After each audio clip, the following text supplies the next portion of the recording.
Well, thank you for coming. It's an honor to be here at Berkeley to speak on the creation side of things.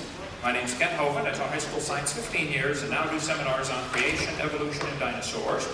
Paul contacted about 160 professors to see if they would debate. Nobody would. So I'm just going to speak for about an hour and then to open up for question and answer time. And if you have questions, please write them down. We'll be ready for it. And any questions are fair game if it's related to the creation topic, okay? Preferably on the topic of creation and evolution. Now, I am not against science, okay? I'm not against schools. I'm just simply against lies. And tonight I'm going to share with you some of the lies that are found in your textbooks that are used consistently to support the evolution theory. Okay, that's not my wife. It's just a picture of her. I have 3 kids, 1 of each. I have them all married off, and the dog died, so I made it. I'm home free. And 2.5 grandkids. I have 1 more coming up here in a few days. And we produce a lot of materials on creation and evolution. None of our material is copyrighted. We encourage people to get them and copy them and give them to your friends and get rid of them. I mean, for sake of time here. There we go. The Bible tells us in the 10 Commandments pretty clearly, thou shalt not bear false witness. Don't lie. Okay? According to the Bible anyway, it's wrong to lie. According to the evolution theory, I can't think of anything that could possibly be wrong because I've often asked people, if evolution is true, how do you tell right from wrong? Make me a list of 10 things that are wrong, and before you make the list, tell me how you decide what goes on the list. Where is your standard to determine right from wrong, if evolution is true? Now, the Bible says very clearly, a false witness shall not be unpunished. He that speaketh lies shall not escape. The Bible talks about people who delight in lies. Psalm 62. These 6 things doth the Lord hate, yea, 7 are an abomination unto him, a lying tongue, and false witness that speaketh lies. Okay. The Bible says, Jesus told some folks, you're of your father the devil, and the lusts of your father you will do. He was a murderer from the beginning, and abode not in the truth, because there is no truth in him. When he speaketh a lie, he speaketh of his own, for he is a liar and the father of it. I am convinced, after studying this topic for many, many years, there's an awful lot of good science in these science books. But there are some lies mixed with them. I'm not against the science, I'm against the lies, and that's what I want to talk to you about tonight. Now, in my first 3 tapes of my seminar series, I tell how students are being lied to about the Big Bang. It didn't happen. They're being lied to about the age of the Earth. The Earth is not billions of years old. They're being lied to about the cavemen. There's never been a caveman, unless you mean Osama bin Laden. And they're being lied to about the dinosaurs. They did not live millions of years ago. Here, I typically spend 3 hours. I'm only going to spend 1 tonight, talking about some of the lies in the textbooks. 25 of them. There are probably 80 that need to be discussed. Disclaimer here, I'm not trying to get evolution out of the schools. I'm really not. I'm not trying to get creation into the schools. I just want the lies out of the books. That's all. I'm sick and tired of paying for lies. Now, my mother retired from teaching public school. She's been in heaven for 7 years now. My brother retires this year after 34 years of teaching public school. There are many good teachers in the system. Dan Woods was a high school principal for 11 years and a science teacher for 6 years. He and his wife are now on my staff at Dinosaur Adventureland in Pensacola, Florida. There are many good teachers in the system. I agree. Is there anybody here that thinks teachers or textbooks should be allowed to deliberately lie to students for any reason? Anybody think that'd be okay? All right. Wisconsin has a law that requires textbooks to be accurate. So does Alabama. Textbooks shall be adequate and current. Okay. Texas says instructional material shall be factual. Okay. Florida has a law that requires accuracy of instructional material. So does California. California textbooks shall be factually accurate and incorporate principles of instruction reflective of current and confirmed research. Minnesota says a teacher shall not deliberately suppress or distort subject matter. Those are all good laws. The problem is no states enforce them. Okay? 2 Peter warned us, knowing this verse, there shall come in the last days scoffers, walking after their own lust. See, the reason people scoff at the Bible is not because of their science, it's because of their sin. Julian Huxley, Thomas Huxley's grandson, said, I suppose the reason we leapt at the origin of species was the idea of God interfered with our sexual mores. Ooh, well, at least he's honest. They just want freedom from God's authority over their life, and he admitted it, okay? Sir Arthur Keith, who wrote the foreword to Darwin's book when it was republished in 1759, Keith said, evolution is unproved and unprovable. We believe it because the only alternative is special creation, and that is unthinkable. Well, Arthur, why would it be unthinkable to think there might be a creator? Well, Romans chapter 1 gives us the whole story. If you read the whole chapter, it's pretty interesting. It says, even as they did not like to retain God in their knowledge, God gave them over to a reprobate mind to do those things which are not convenient. Romans 1 is a very interesting chapter, by the way. Second Thessalonians tells us, for this cause God did send them a strong delusion that they should believe a lie. And if you believe you came from a rock 4.6 billion years ago, you have been deluded, okay? You have believed a strong delusion. You're welcome to believe that. You can believe anything you want. I don't care what you believe. But I'm just telling you, you're deluded if you think your grandpa was a rock. Now, evolutionists cannot silence their critics with logic. That's why they won't debate. Okay, and I'll come back at my expense and debate all the professors here at the same time on 3 simple conditions. I get half the time. If there's 20 of them and 1 of me, that's fine. I get half the time. Number 2, we talk about 1 topic at a time. Number 3, anybody can videotape it and use the tapes. Simple. They can't stop us with logic, so they disrupt, distract, use legal pressure, or silence the messenger. Shut this guy up somehow. Here's an atheist forum just 2 days ago going around the internet. His supporters would be doing their best to pack the audience. You do the same. This is atheists talking to each other. Maybe Mike's in the crowd here. This will make it more interesting, as Hovind is a master debater and can have a creationist audience in the palm of his hand, so to speak. Having an audience containing an element hostile to his propaganda will put him off his stride. Loud laughter every time he tells a whopper, or just a collective audible intake of breath, may have the desired effect on him. But a 50 caliber machine gun may not be quite the thing for this job. You want to leave the audience members intact if possible. Otherwise, you're going to create a lot of bad feeling on every side. Why spray all those bullets around? David said. Responding to the previous, why? They're all creationists anyway. I'm still going with the artillery shell, Lenny Flank said. Also responding, well, whatever does the job is fine with me. I just thought of using a large caliber would let him leave the final stage with a real bang. After all, it will be the only honest thing he'll ever do on stage, no? But what worries me in this case is that someone may decide this is the American solution to Hovind. For all that, he is a slimy piece of intellectual crap. This is, after all, an intellectual dispute. Threatening to harm him is not appropriate, nor not legitimate, and not good policy. Where do you stop? Shall we shoot door-to-door evangelists whose ideas we don't like? Jokes have this nasty tendency to turn into actions, John Wilkins writes. True enough, I was only thinking the effect of a 50 caliber anti-personnel round can have on the human body at close range might scare even an audience of creationists into reconsidering their views. Too few of us have a really good appreciation for human internal anatomy, if you ask me. Let me show you something here. This is the same exact mentality the Catholic Church had toward people who disagreed with them just a few hundred years ago when they tortured people and tried to scare everybody else into accepting the Church's dogma. There are people who really honestly want to scare people into accepting the evolution dogma because they don't have any evidence to support it, okay? Now, the Bible tells us the scoffers are going to say, where is the promise of his coming? Since the fathers fell asleep, all things continue as they were from the beginning of the creation. For this they willingly are ignorant of. The scoffers are willingly ignorant. In the Greek, that means done on purpose. Okay? They're willingly ignorant of 2 things. Number 1, that by the word of God, the heavens were of old. They don't want to believe God created this place because then that means he owns it. That means there might be some rules. You know, like thou shalt not. They don't want those rules. They don't want anybody telling them what to do. They're ignorant of how God made the heavens and the earth. Also, the Bible says, whereby the world that then was, being overflowed with water, perished. They don't want to admit there was a flood, because that flood indicates God has the authority to judge his creation. Now, I want to share with you some of the lies in the textbooks, and tell you what I think ought to be done about it, and then we're going to take time for questions and answers. One of the biggest lies in the textbook started back in 1830, when they developed the geologic column. And they started telling everybody, each of the layers of rock that you see is a different age. The Cenozoic, Mesozoic, Paleozoic, Archeozoic, all this was invented out of the clear blue sky. Most of the names come from England, Devonian, from Devonshire, and the Cretaceous from Cretia for chalk. The chalk layers over there in England. The geologic column doesn't exist any place on Earth except the textbooks. Now, Charles Darwin didn't like the round numbers. He said that the Weldian deposits in England were 306,662,400 years old. How he knows that is anybody's guess.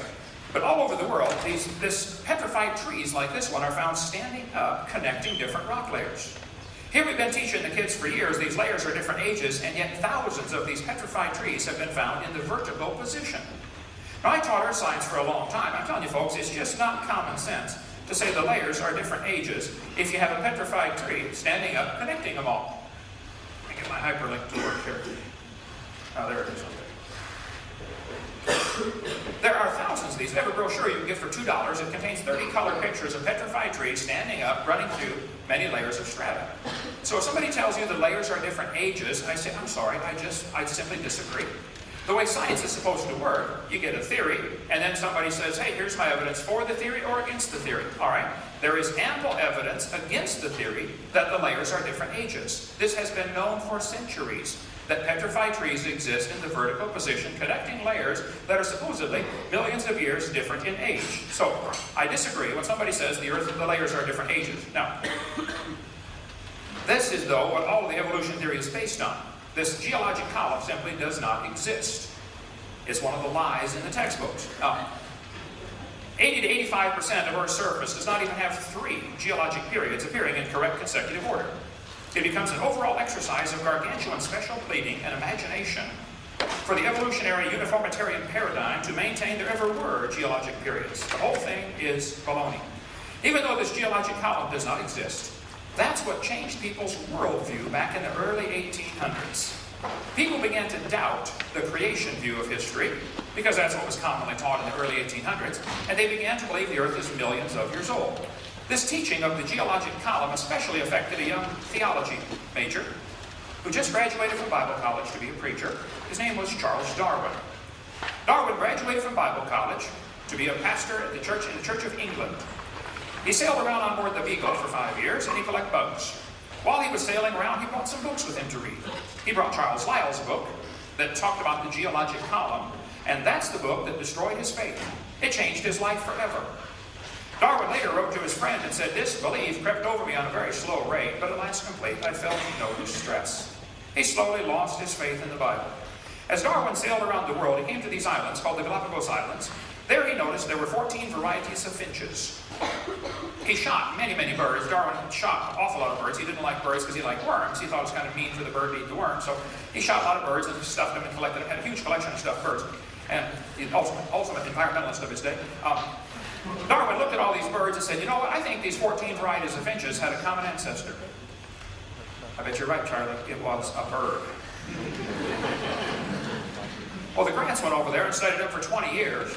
And they found out during wet years and dry years, the beaks get thicker during dry years and thinner during wet years. By, notice this, by 1/10 of 1 millimeter. 1/10 of a millimeter difference in average beak thickness from wet years to dry years. Okay. That's the evidence that we all came from a rock 4.6 billion years ago.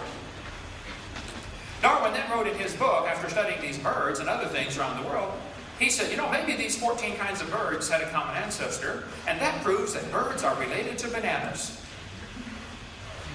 You say, oh, he didn't say that. He certainly did. Page 170, it's a truly wonderful fact that all animals and all plants throughout all time and space should be related to each other. Just because you see 14 kinds of birds, that doesn't prove birds and bananas are related, for heaven's sake, okay? Charlie observed what is sometimes called microevolution. I object to the term. I don't think they should use it, but they do, so I'm going to explain it, okay? Microevolution tells us you can see a variety in the dog kind. Dogs produce a whole variety of offspring. This is observable, it is scientific, it is scriptural, it's just a plain fact, okay? It happens. Nobody with half a brain would question that. The question is, does it go any farther than that? You may get a big dog or a little dog, but you will get a dog every single time. And it could very well be that the dog, the wolf, and the coyote had a common ancestor. Nobody would argue with that, even though they're 3 totally separate species. I have 5-year-olds do this all the time in the audience. I say, okay, kid, here's a dog, a wolf, a coyote, and a banana. Which one is not like the others? Just about without exception, they can figure it out. Okay, it's the banana. National Geographic says, the evolution of dogs, yes, wolf to wolf. Nobody is arguing with that, but that's not really evolution. The Bible says they're going to bring forth after their kind. So the question is, can they bring forth? And the dog and the wolf can mate and bring forth. They're the same kind. The dog and a banana cannot. They are not the same kind, okay? This word evolution has 6 meanings, and if you're going to discuss evolution, it's extremely important you define what you're talking about. The first meaning of the word is cosmic evolution, the origin of time, space, matter. Before you can have a coherent theory of evolution, you have to have something that explains where did time, space, and matter come from. They all exist. They seem to be a continuum. You can't have one without the other. If you had matter but no space, where would you put it? If you had matter and space but no time, when would you put it? You have to have time, space, matter simultaneously. The Bible explains that in 10 words. In the beginning, there's time. God created the heaven, there's space, and the earth, matter. 10 words. I have to just simply take by faith, God did this. The evolutionist believes they just happened. They have the exact same problem the creationists have. See, that's why I say both creation and evolution are religious. You have to believe in this one. Secondly, we have what's called chemical evolution. I've never had an evolutionist discuss this one, or even address the topic. But if the Big Bang Theory says, well, the Big Bang produced hydrogen and maybe some helium, how did we get all these other elements? You want me to believe that uranium evolved from hydrogen? Because, oh yeah, it happens in fusion in stars. You can't fuse past iron. And even if you could, you still got a serious chicken and an egg problem. Which came first? The stars to make the elements, or the elements to make the stars? You got a real serious chicken and egg problem here. Thirdly, plus it's not observed. It's purely theoretical. They can believe that if they want, which is my point. This is a religion that it happened. It's not science. Thirdly, we'd have to have stellar evolution. The stars would have to evolve. We never see stars forming. We see a few spots getting brighter, and they right away say, oh wow, star forming. Oh, duh. Freshman law student could tear that one apart. You see a spot getting brighter. It could be dust is flaring in front of a star already existing. It could be a supernova getting ready to happen. The stars do blow up, you know, and they get brighter before that happens. And there are all kinds of laws, like Boyle's gas law, that would prevent a star from forming from a dust cloud. There's no scientific physical evidence of how this can happen, but they have to have it happen. After all, there's enough stars out there that we know about that everybody on Earth can own about 11 trillion of them to yourself. That's the current estimate as of last year. So how do the stars all get there? Fourthly, there's going to have to be organic evolution. Somehow life has to start from non-living material. The evolutionist is still stuck 200 years behind the time, believing in what's called spontaneous generation. They may give it a fancier name now, but it's still the same thing, life from non-living material. How did it happen? You can believe anything you want to believe, but I want to see scientific evidence.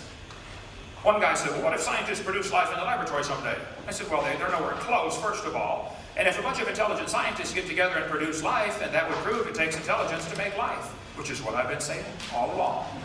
It would prove creation, not evolution. Fifthly, we have what's called macroevolution. This is where an animal changes from one kind into another. Nobody's ever seen that. Lastly, we have what's called microevolution. And again, I object to the term, but they use it. So this one happens. The first 5 are purely religious. And if you want to believe those, that's fine. Honestly, I don't care what you believe. But don't call it science. And don't make me pay to teach that to the next generation of kids like that's part of science, because it's not. But the textbooks are constantly changing the meaning of the word. They say evolution has changed over time. I agree. I haven't. Now watch this. In other words, living things have changed over time. Well, wait, now hold on a minute. Are you going to skip over the first 4? Are we just going to assume that these happen because, you know, this is a major serious jump in their theory. They don't have a coherent theory back to a beginning. Then they say, evolution is a change in species over time. Well, now they're right down to what I believe in. I believe species can have lots of varieties within that kind, but that's not really evolution. That's a lie. They're wanting you to believe all 6 parts to that theory by only giving you evidence for number 6. People say, well, couldn't macroevolution just be micro over longer periods of time? No.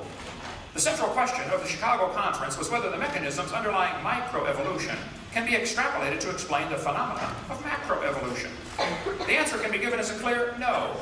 It's not going to happen, okay? Variations certainly happen, but they're limited. Farmers have been trying to get bigger pigs for a long time, but they'll never get a pig as big as Texas. There's a limit in there someplace, okay? Roaches become resistant to pesticides, but they will never become resistant to a sledgehammer. There's a limit, okay? People say, don't bacteria become resistant to drugs? Well, just hold on a minute. Dr. Spetner points out this based on a misunderstanding. The mutations that cause antibiotic resistance still involve information loss. For example, to destroy bacterium, the antibiotic streptomycin attaches to a part of the bacterial cell called ribosomes. Mutations sometimes cause a structural deformity in ribosomes. Since the antibiotic cannot connect with the misshapen ribosome, the bacterium is resistant. But even though the mutant turns out to be beneficial for the moment, the mutation, it still constitutes a loss of genetic information, not a gain. No evolution has taken place. The bacteria are not stronger. In fact, under normal conditions with no antibiotic present, they are weaker than their non-mutated cousins. It's like if somebody's going through the countryside handcuffing everybody and hauling them off to prison and going to kill them. But you don't have any arms, so they can't handcuff you. So you survive. Oh wow, beneficial mutation. Well, duh. It might be beneficial for the moment, but you get back in the population with the working folks, and you're going to be at a disadvantage. So don't tell me this bacteria becoming resistant to drugs is an example of a process that's going to turn a rock to a human over 4.6 billion years. You're dreaming, okay? You're in la-la land, okay? Mutations always produce the same kind of plant or animal. That's not real evolution. The information for the variety has to already be in the gene pool. No new information is ever added. The gene pool of the new variety, like the Chihuahua, is actually more limited than before. What they've done with dogs, they select a certain slice of the gene pool to survive. You know, big dogs or little dogs. That's not evolution. It's selecting pre-existing information. That's all it's doing. And how long would the Chihuahuas last in the real world? Turn them all loose into the woods and watch what happens. Yep, go ahead, make my day. Genetic information is lost when you get a variety, it's not added. Real evolution would require increase in genetic complexity. I believe it was Richard Dawkins who was asked the question, I got the videotape of it. He was asked the question, can you think of an example of a mutation that increases genetic complexity? He was totally silent for 19 seconds. Finally he said, shut the tape off, please. He couldn't think of one. There aren't any. There are no mutations that increase genetic complexity. You might shuffle genes around, but you're not adding new genetic material. I grew up in Illinois, corn country. They've got a lot of different kinds of corn there. But I tell you what, folks, you can crossbreed your corn from now to the cows come home. You'll never get a hamster or a whale or a tomato to grow on your corn stalk, okay? There are a variety of dogs, nobody questions that, but they're still a dog. This Irish textbook calls it divergent evolution. Oh, come on, don't give it a fancy name. It's still a dog. It's a dog kind, and it's obvious to a 5-year-old it's a dog kind. This Mexican textbook says, oh yeah, horses and zebras evolved from a common ancestor. That's not evolution, it's still a horse, okay? And there are little bitty horses and big horses today. We had the world's smallest horse visit our dinosaur adventure land. Talk about useless. Can't ride it. Well, my granddaughter rode it, but it won't learn. See, horses, zebras, and asses can all be crossbred, and they get zorses, zonkies, zeonies, z-dogs, and chebras. Well, that's because the horse, the zebra, and the ass and the pony are all the same kind of animal. And anybody with even part of a brain ought to figure that one out. Here's a herd of zebroids running around. Now, in the last 100 years, the Kentucky Derby has gone from an average winning speed of 127 seconds to 123 seconds. Now, even in the old days, they had some pretty low times turned in. How much money would you guess has been spent on selective breeding trying to win the Kentucky Derby? Like millions and millions of dollars, am I right? I don't know if they reached the limit for horse speed or not, I don't know. But I suspect they're getting fairly close to the limit. If you really want to win the Kentucky Derby, why don't you breed wings on your horse and fly around the track in 12 seconds? My whole point is, sure, variations happen, but there are limits to the variations. Why the evolutionists can't see that, I don't know. They want to think there's enough variety available that a rock can turn into a human over 4.6 billion years. There's a variety of cows. They might have had a common ancestor, a cow. There's a variety of chickens. This is a magazine where you order chickens. What kind you want to get? You want to get red rocks, white rocks, cherry acres, brown leghorns, golden comets? But the magazine says, the jumbo fowl are the original bird from which all varieties and strains of domesticated chickens are derived. Did you know all the chickens had a common ancestor? It was a chicken. There are 8 kinds of bears in the world. They might have had a common ancestor. I don't know. But they're still a bear. And it's obviously recognizable as a bear. Broccoli, cauliflower, cabbage all have a common ancestor. A plant. That's not proof we came from a rock. Here in California, they graft English walnut trees onto black walnut stumps. They do these by the millions all over the place. Well, that's because the English walnut tastes better and it's easier to crack, but the root system rots easy. And with the hard pan out here, they get a lot of water stays in the soil. The black walnut system is much better root system, but the nuts are hard to crack and they don't taste as good, so they graft them together. Well, you can graft them together because they are the same kind, okay? You could never graft an English walnut tree onto the back of a turtle. See, that's the point that I don't know why evolutionists can't get that. The Bible says they bring forth after their kind. That's all we have ever observed. Now, somebody wants to believe, capital B, believe something was different long ago and far away. Okay, you believe what you want, but it's no longer science.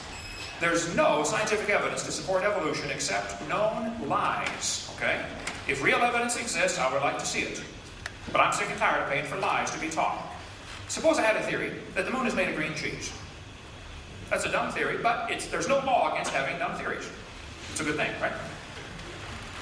Then suppose I said NASA proved it when they went there in 1973 on a secret mission and drilled a hole and found the moon is made of green cheese. Well, see, now we got a problem. I have a dumb theory, which is fine, but I'm using lies to support my theory. Oh, now that's not fine. And tell what's worse. Obviously, anybody can have a theory that they want, but it's wrong to lie about my evidence to get people to believe me. And it's worse to get paid by tax dollars while I lie to support my theory. So if you have some evidence for evolution, I want to see it. I really do. But I'm going to show you some things in your books that are just plain lies, and I want those taken out of the books. Then if you end up not having any evidence for your theory, I'm sorry, get a new theory. That's the way science works, okay? You get a theory, you give evidence for it. If you don't have any evidence, you throw it away and get a new theory. It would work that way, and it does work that way in everything except when it comes to evolution. They don't want to throw that theory out because that's the only way they can get rid of God. They say, we've got evidence from fossils. This is silly. Anybody with half a brain can tell you absolutely no fossils could possibly count as evidence for evolution. No fossils count. In a court of law, they'd laugh at you. You bring some bones in. Hey, Your Honor, these ancestors are these bones are the ancestors of everybody today. Well, duh. You don't know those bones are the ancestors of anybody. You can't prove those bones had any kids. And you sure can't prove they had different kids. Now, if you want to believe those are the ancestors of somebody, okay, now you're off to religion, not science. And you ought to keep your religion at home. Don't bring it in school at taxpayer expense. Evolution is dead. Some followers have a hard time letting it go, and they're actually willing to lie to you to make you think everything's fine. Oh yeah, he never looked better. Pulse and heart rate look good. He looks fine, folks. No, it's a dead theory, okay? There's no evidence for it. Okay, textbooks say, well, the fruit fly's evidence for evolution. They put those flies in the laboratory and nuked them and microwaved them and x-rayed them and did all kinds of neat things to the flies, and they got some really weird mutations. They got flies with curled wings. They fly around, bzz, bzz, bzz, bzz, couldn't go anywhere. Flies with no wings. It's not a fly, it's a crawl. They said, boys and girls, fruit flies refuse to become anything but fruit flies, under any circumstances yet devised. Good observation. So, all mutations observed produce flies that were inferior to the original fly. Good observation. But the conclusion they come to then is, fruit flies must have evolved as far as they can go. Well, duh. There's another conclusion, you know. Maybe fruit flies are doing fine till you guys got a hold of them in your laboratory. Maybe God made them right to begin with. Is that even something you could consider as an option? This guy said, flies in the north have wings 4% larger than flies in the south, and that proves evolution. Darwin is as fit as ever. An adaptation at breathtaking speed. Wow, wings 4% larger. That's the evidence? Are they desperate or dumb or blind, or what's the problem here? Then they tell the kids, we're going to learn to think critically.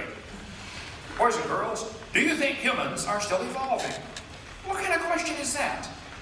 That's one of those questions like, have you stopped beating your wife yet? Wow. Now let me think. If I say yes, I'm admitting I did.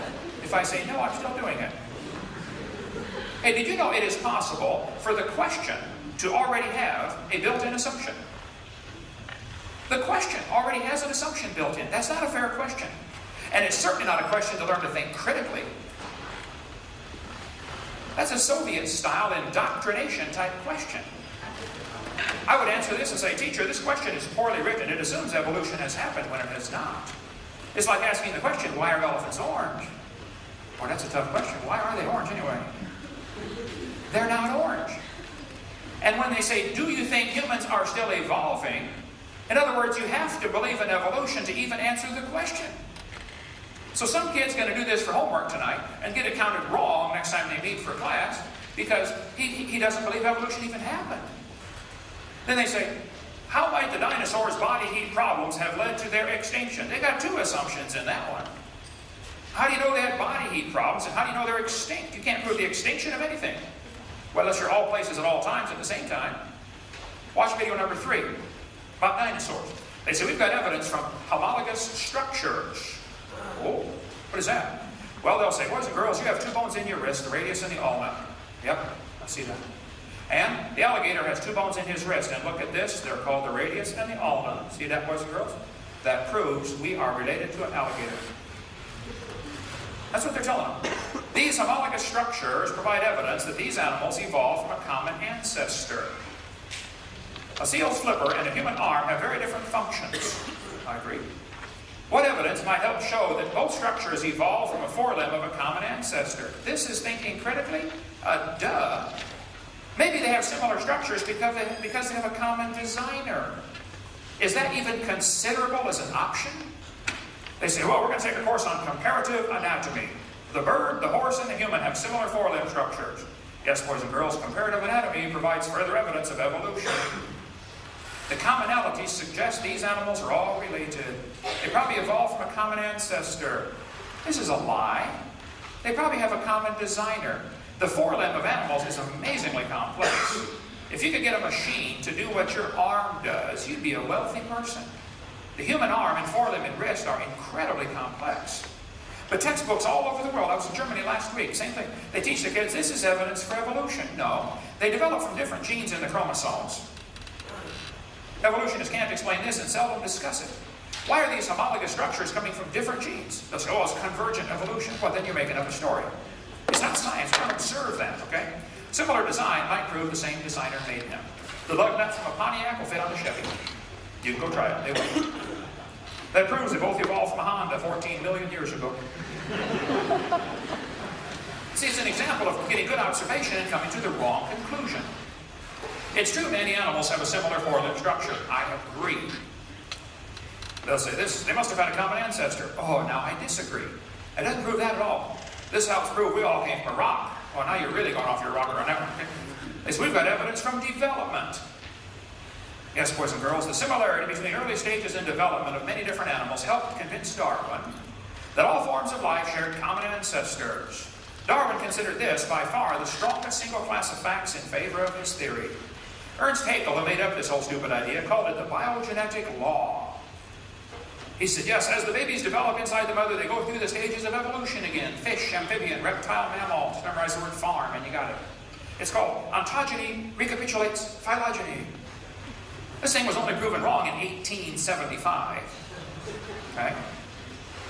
The evolutionary idea that sick-mind Freud relied on most heavily in the manuscript is the maxim that ontogeny recapitulates phylogeny. That is, the development of the individual recapitulates the evolution of the entire species.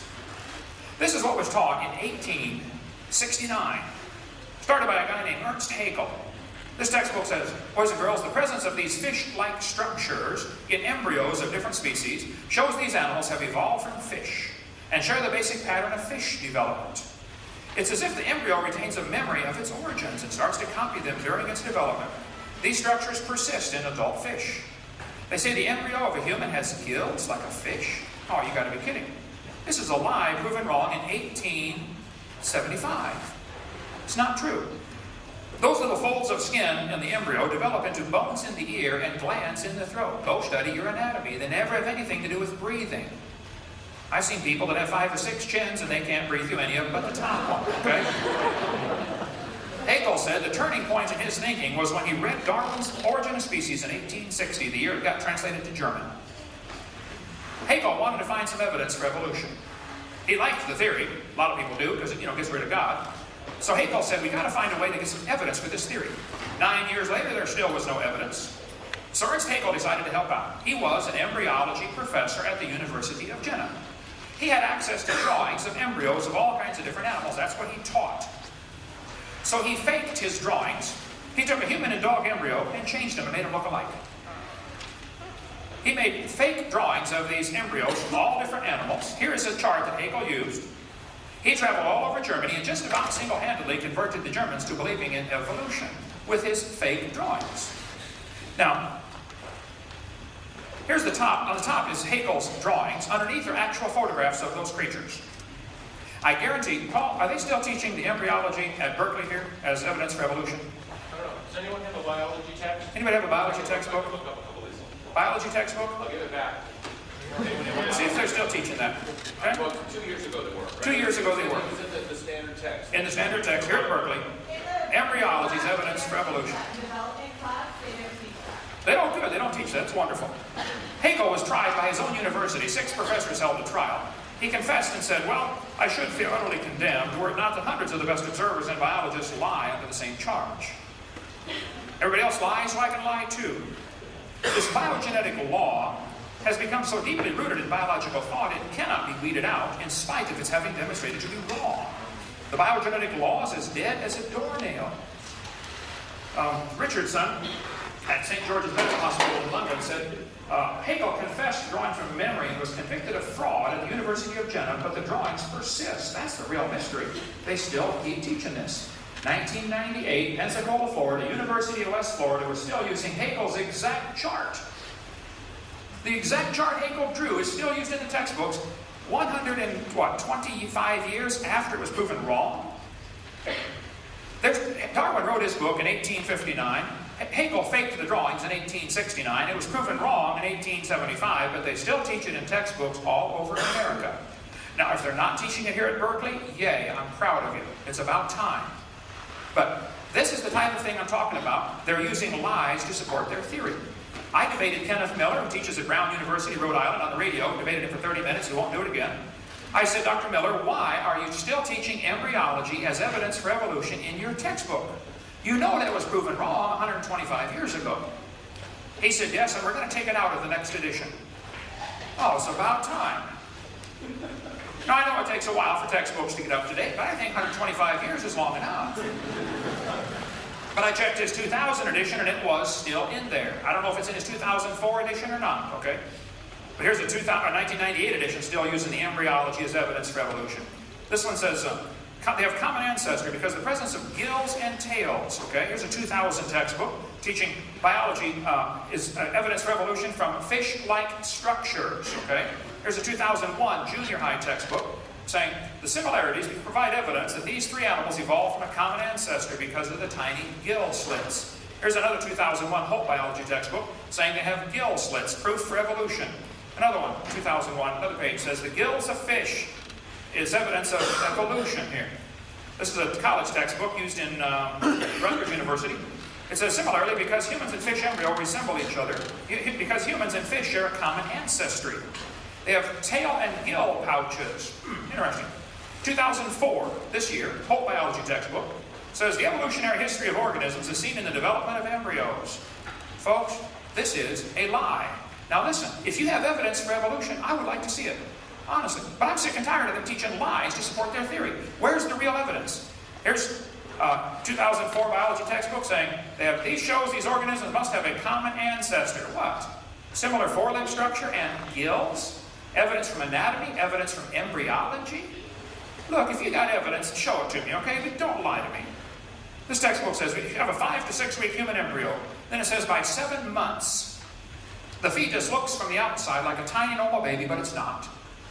It's not a baby at 7 months. Hello? It's a human at conception. 34% of babies born at 5.5 months will survive. There's a 21-week-old baby in development holding a doctor's finger while he did surgery on the baby before it was born. The angel of the Lord said, behold, thou art with fetus. No, I believe he said you with child. Did he? Yeah. Let's see. Scott Peterson is accused of murdering his wife and unborn child. Well, Paula, you hypocrite. You're in favor of abortion, and yet when you want to get Scott Peterson for murder, you say it's an unborn child, don't you? Why do they keep this in the textbooks? That's the only way to justify abortion. There's no other scientific evidence to say, well, it's not a human. It's just a fish or an amphibian or a reptile. Why is it when you destroy an eagle's egg, you get a $10,000 fine? Is that obviously a baby eagle? Oh, no, it's just an egg. It's not an eagle yet. Oh, duh. This textbook says, humans have an appendix that is vestigial. You don't need it anymore.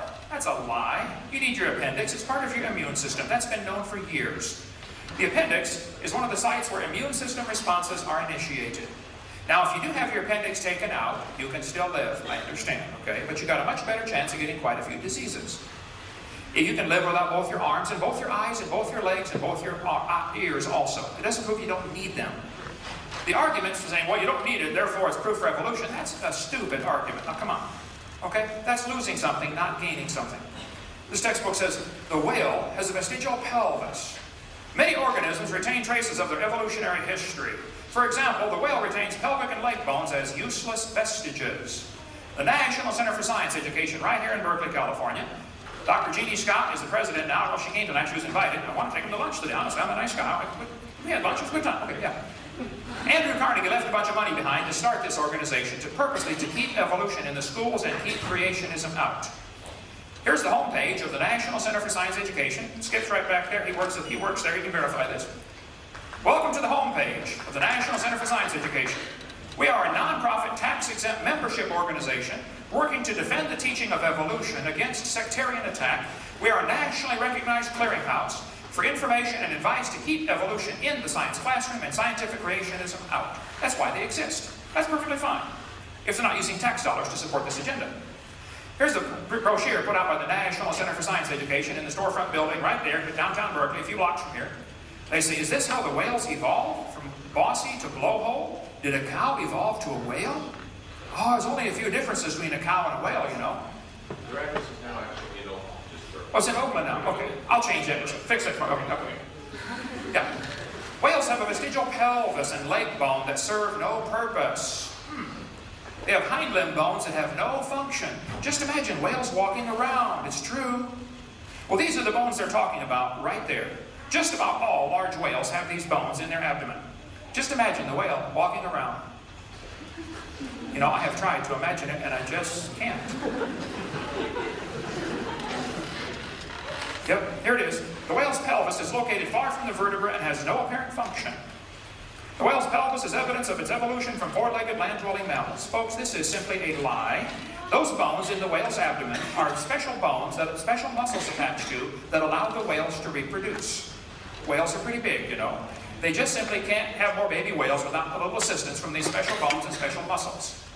Now, anybody that's telling you the whale's pelvis is evidence of evolution is either ignorant of whale anatomy or they're lying trying to support a theory. But it's not true. That page should be torn from the book. They say, these structures are considered vestigial. Yes. For example, hind limbs of whales are vestigial structures. This is a 2004 textbook. This author is ignorant of whale anatomy or lying to you. Probably just ignorant. Ignorance I can understand, okay? But fix it. There are no vestigial structures, and if there were, that's the opposite of evolution. That's the opposite of evolution. We can talk a long time about whales if you like. Bring that up during Q&A time. I'll talk about all that. You name your whale. I'm ready for it, okay? There's no evidence. And again, the fossil evidence wouldn't count at all. Okay, we got stuff on all of them. I have a 15.5-foot python snake skin in my museum. If you look down at the south end of that snake, you will see it has two little claws attached to two little tiny bones going up inside the snake's body. The textbook says, boys and girls, these are rudimentary hind legs of a python snake. Reduced hind legs. There we go. This is simply a lie, okay? Those little claws are used in mating. The snake doesn't have any udders, okay? And he can't talk and say, scoot over, honey. This has nothing whatsoever to do with evolution. This again, somebody's ignorant of snake anatomy or they're lying to you, trying to get you to believe a theory. Now, if you've got evidence for evolution, show me. But quit lying about this stuff, okay? This one says, humans have a tailbone that is of no apparent use. This is vestigial tailbone in humans. Vestigial structures can be viewed as evidence for evolution. Organisms having vestigial structures probably share a common ancestry.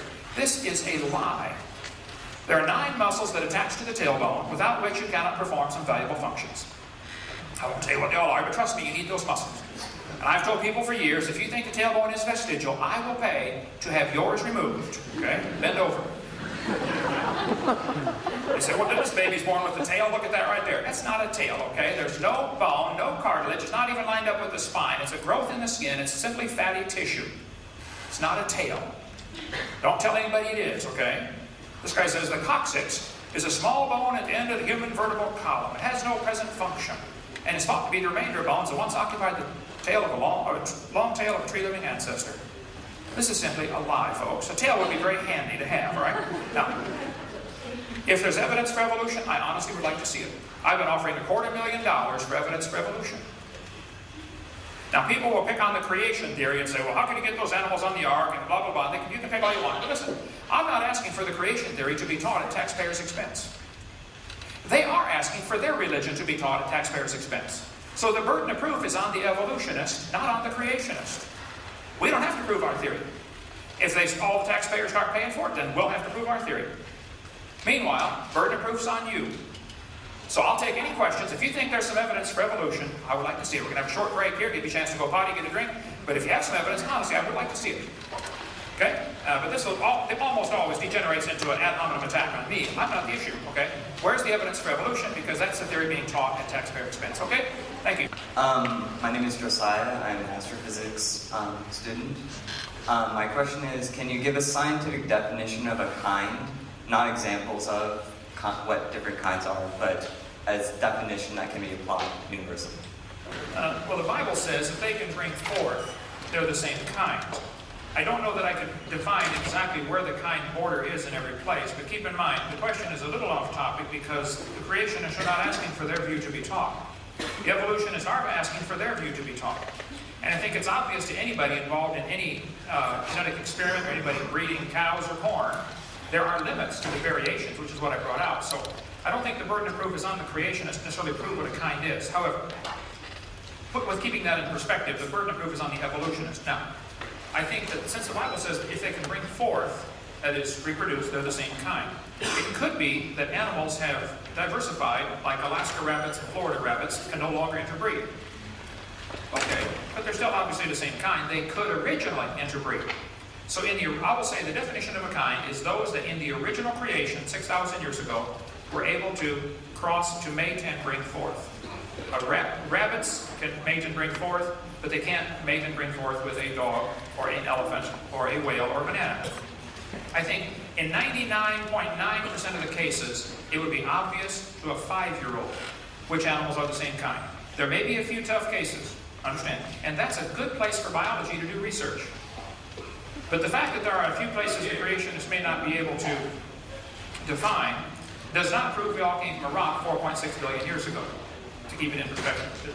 So I guess the best answer I can give is the Bible says if they can bring forth, they're the same kind, if they originally were able to bring forth, okay? Go ahead. Yes, sir.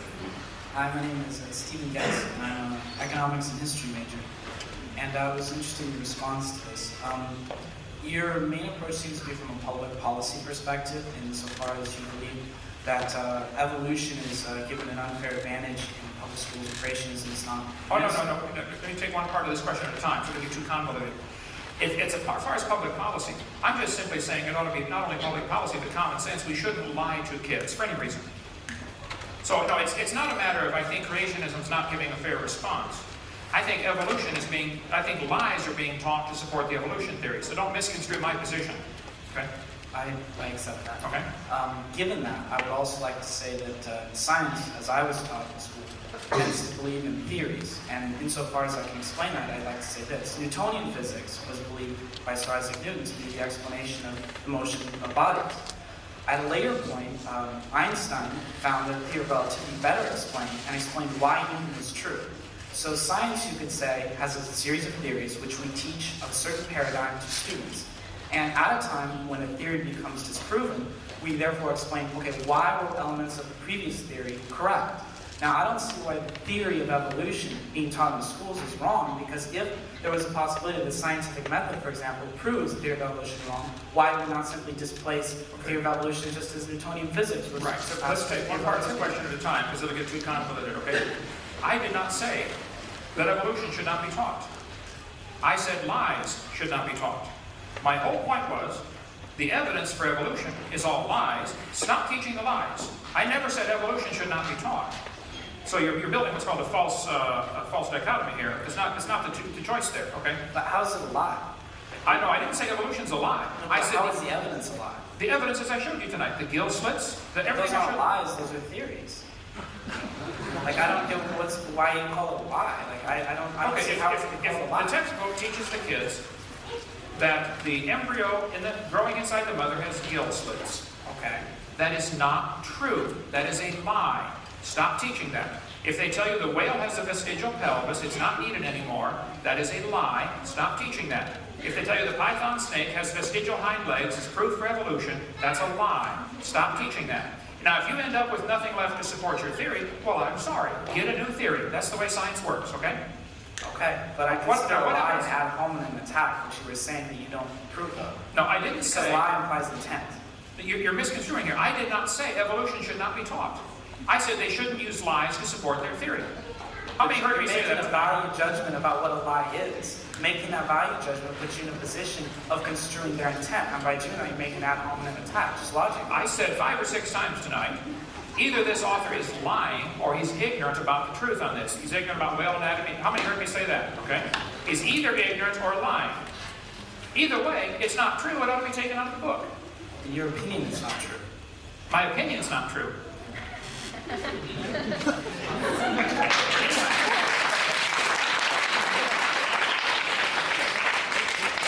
Hi, my name's Adam. I'm a chemical biology major, but I don't want to ask you about that kind of stuff. I was just kind of curious, at the beginning of your presentation, one of your main points, I think, and I know you're saying that you're not saying that evolution shouldn't be taught in schools and stuff like that, but you said one of the reasons why evolution is being taught is so that we can stop believing in God because we don't want any more rules. Okay, now, let me just take one part of this question at a time. Okay. I agree. That is my opinion. Okay. That's the reason people choose that theory. However, I did not at any time say tonight that evolution should not be taught. Right. I said they shouldn't use lies to support their theory, and we need to define what we're talking about. This word evolution has quite a few different levels or stages or phases, and I named the 6 that I classified it by. So the first 5 are purely religious. They are not scientific, and they should not be taught as part of science. Nor should lies be used to support a theory. Simple. So go ahead. One Okay. topic at a time.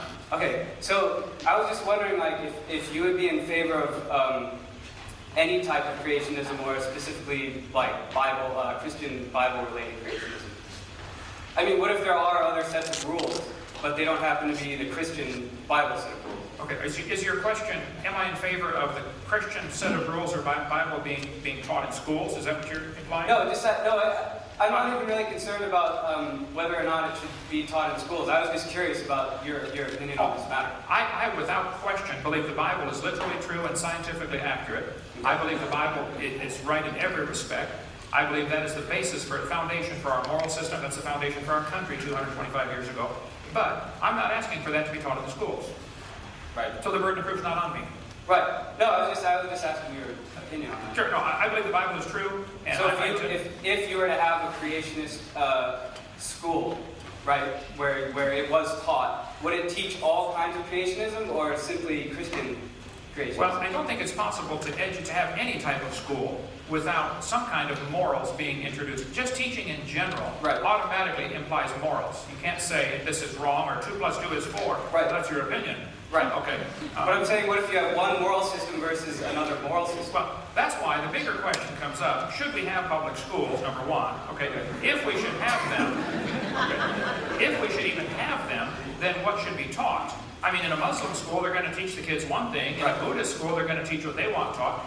What if everybody went to private schools and everybody taught what they really? It goes back much further than this.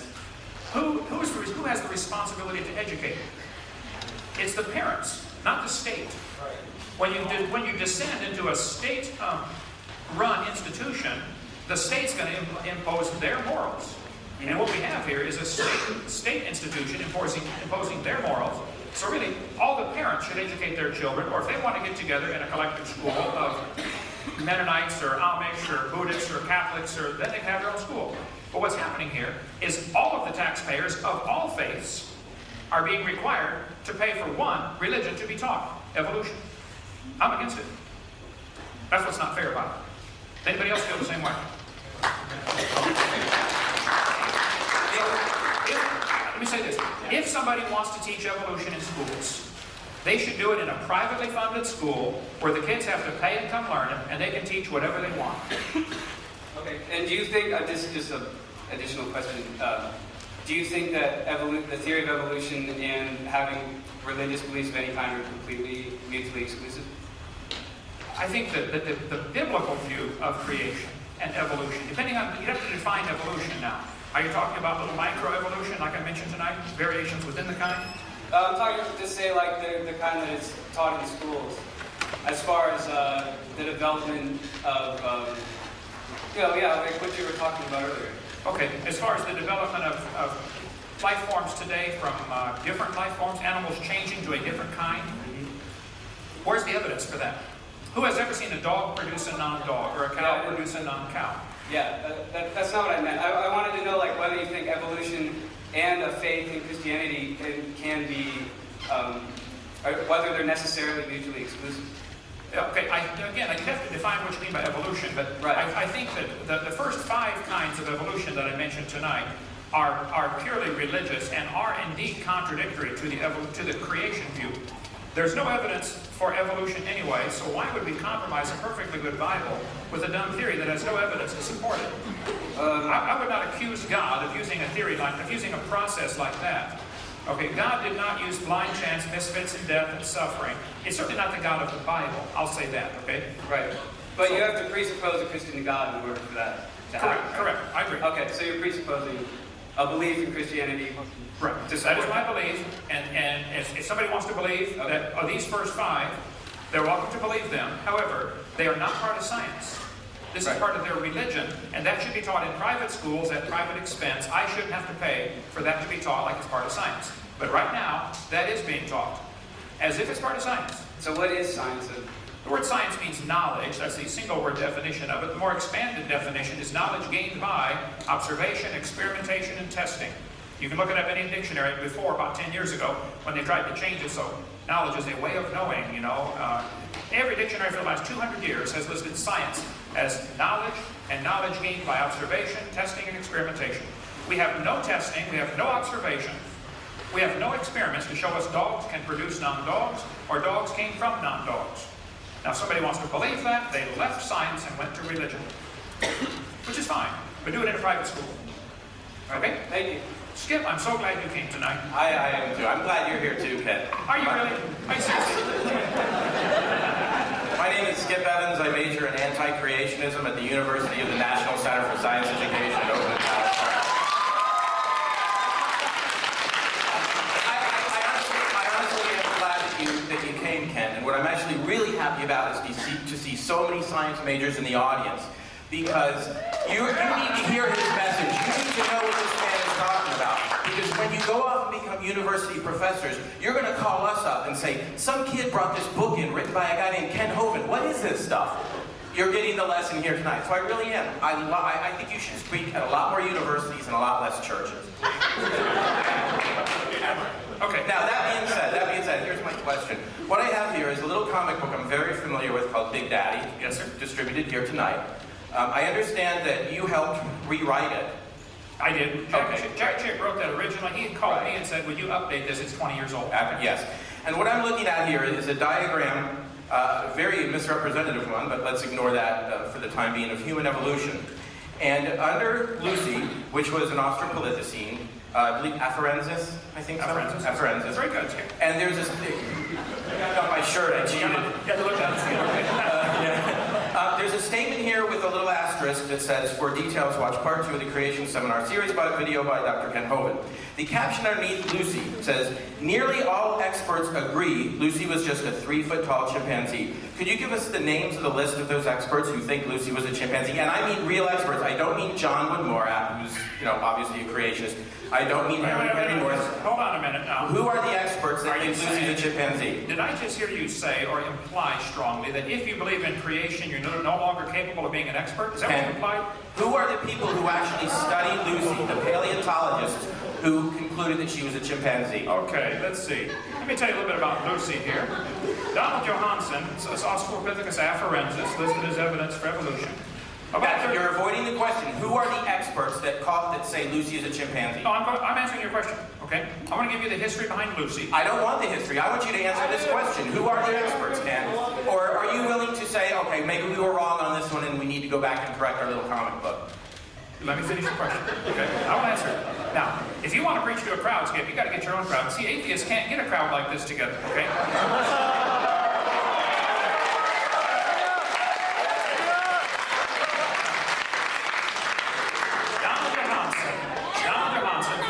Actually, Ken, I would put it this way. You've got a big crowd of atheists here, I think. Okay.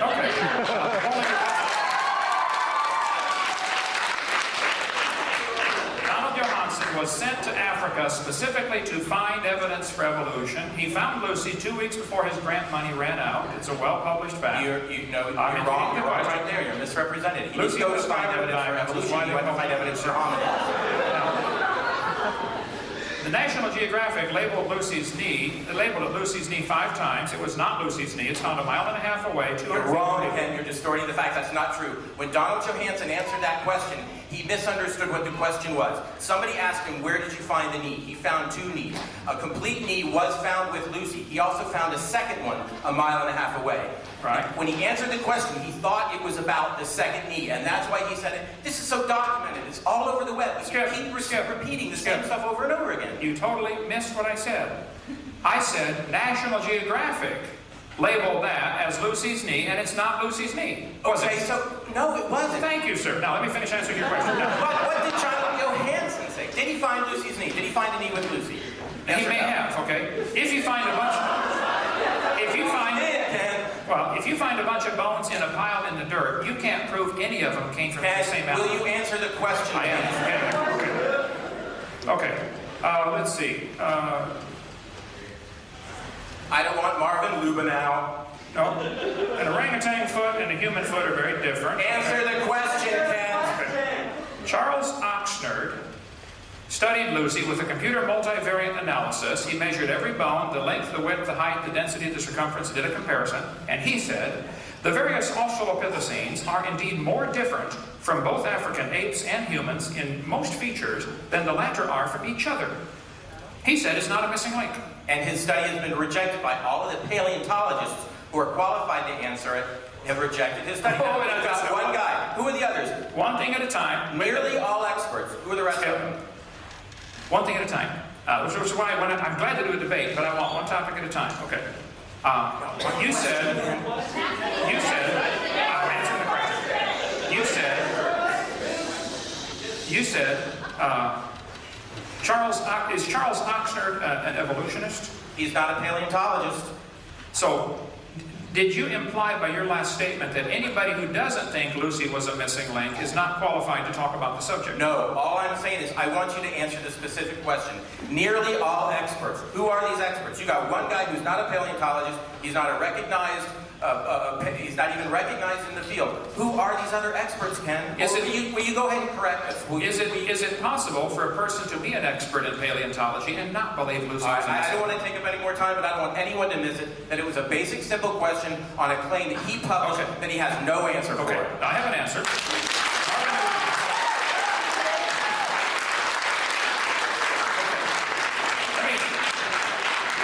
Let me point out a much bigger, overarching picture that everybody's missing here. We're going to lunch, okay? Listen. Lucy consisted of bones found in the dirt. As I said earlier in my presentation this evening, no fossils count as evidence for evolution. You don't know they had any kids. You find a pile of bones in the dirt, it would be impossible for you to prove Lucy was the ancestor of anybody. All you know is you found bones in the dirt. You can't prove it had any kids whatsoever. And if you want to take that to a court of law and say that's the ancestor of humans today, you're silly, okay? It's not that you can't prove it's the ancestor of anybody. That just shows the desperation. People are so desperate to believe their grandpa was a monkey. Okay, well you believe that if you want, but that's not common sense. So Skip, I would take that into consideration. There may be, maybe it should not say most experts, maybe it should say some experts. I'll consider that, thank you. Yes, go ahead. Hi, my name is Andy Greenstein. I'm a second-year MCB grad student here. Okay. I think that your disbelief of evolution is really correlated very strongly to your sort of lack of any concrete biochemical or genetic evidence. You completely ignored the area of genetics and genomics. Wait, no, one topic at a time, okay? Okay. Let's just take this slowly here. Right. You want to say, my rejection of evolution. I don't reject evolution.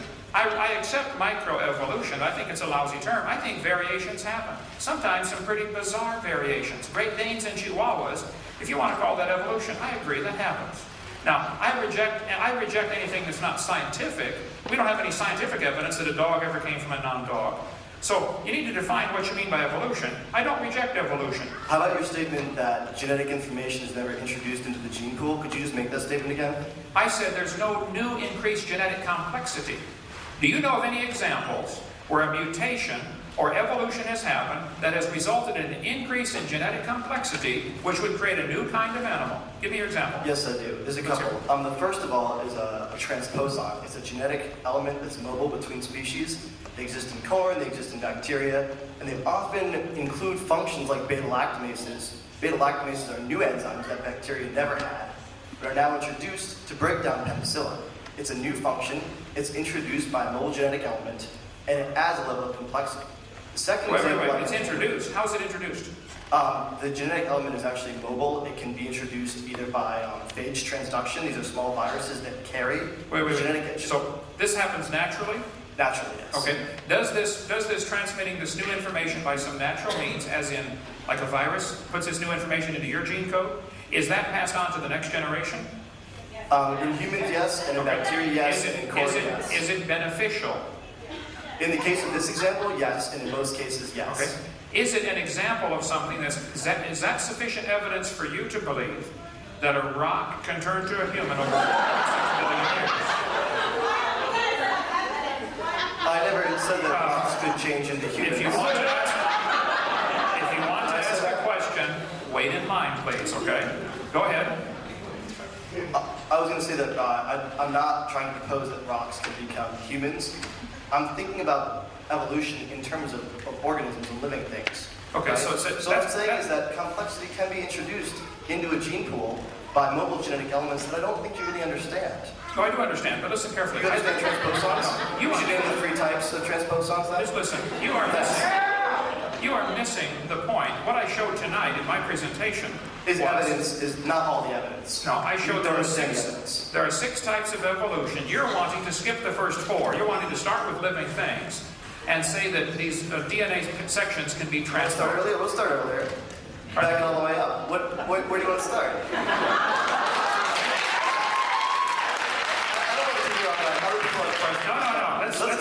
Let's finish this issue really quickly. Let's finish this one issue really quickly. I want to let you know that transposable elements carry new complexity to species. They can do things like add new functions like beta-lactamases that confer a specific advantage. Further, these things can increase complexity at the level of... Can you finish this really quickly? Name an advantage. Beta-lactamases are an advantage because they break down penicillins, and they make these bacteria resistant to penicillins not only created by you and I in the lab, but by other penicillin-producing bacteria. Okay, did you see what I mentioned tonight about bacteria becoming resistant to drugs, especially penicillin? Right, and it was incorrect. You said they never gain complexity or gain information. I'm saying they do. Okay, you're missing such a big picture here. Okay, where did this genetic information come from? Oh yes, you are. Okay, you're talking about taking already complex, incredibly complex genetic information and moving it. This does not at all help. How did the complexity get there? This is like taking a section of a program out of PowerPoint and it's somehow getting transposed into Microsoft Word. Okay, but they're both already complex programs. The DNA segments you're talking about moving around are incredibly complex. Complex to you. I mean, basically, how chemically complex is DNA really? And how difficult is it to make DNA from simple elements like carbon dioxide, ammonia, add a little lightning, add a little salt, add a little light energy? How long would it take? They've done it in the lab, not long. You're telling me, now, I want you to repeat that slowly. You're telling me that you take, DNA can be made very easily, you add a little something together, add a little salt. This was an experiment that was done a long time ago where they simulated. Yeah, I know it was done a long time ago. Miller and Urey experiment, okay? And it's been done many times since then. Let me show you what happened. Is this the experiment you're talking about? Let's see. Right here. Let's see. I'll get it. Okay. Analyzing it. Yeah, okay. Right here. My mom would be mad.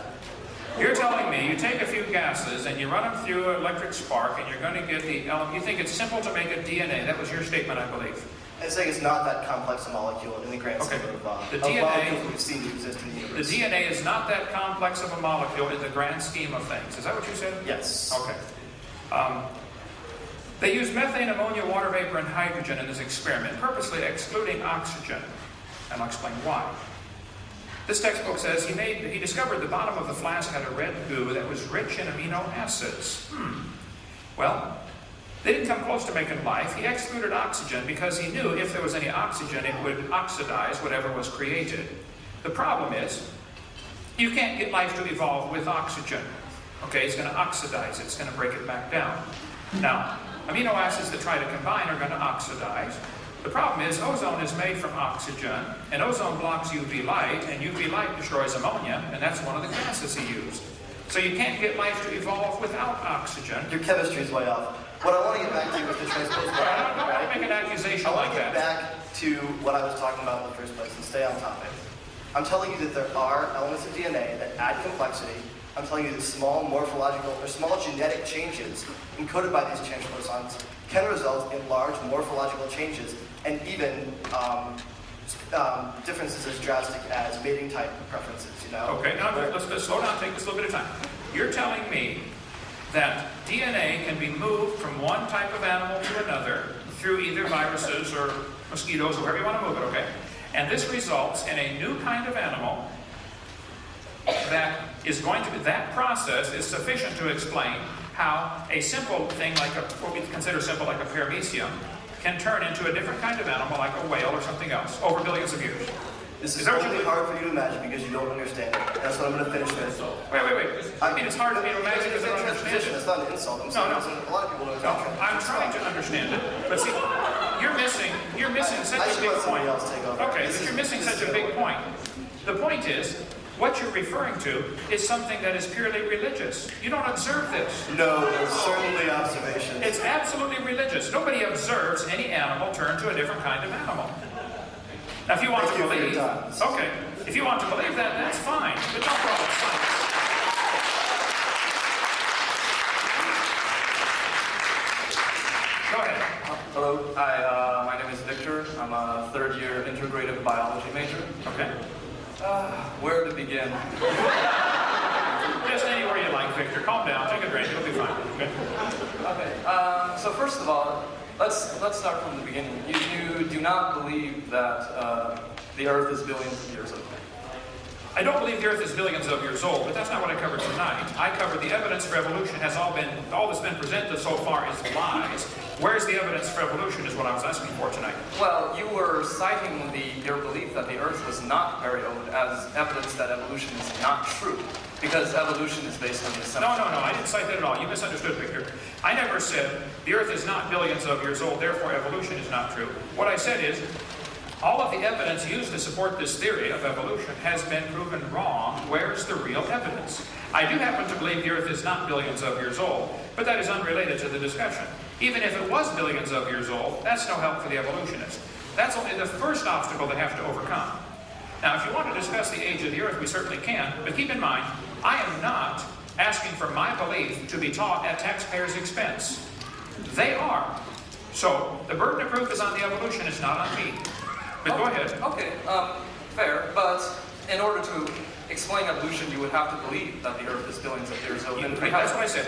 The first obstacle, you have to have billions of years to make this theory look even consider reasonable. Right, I agree, I and we have very good proof that it is billions of years old. Okay, you're welcome to believe that. So, do you not believe in carbon dating and argon dating?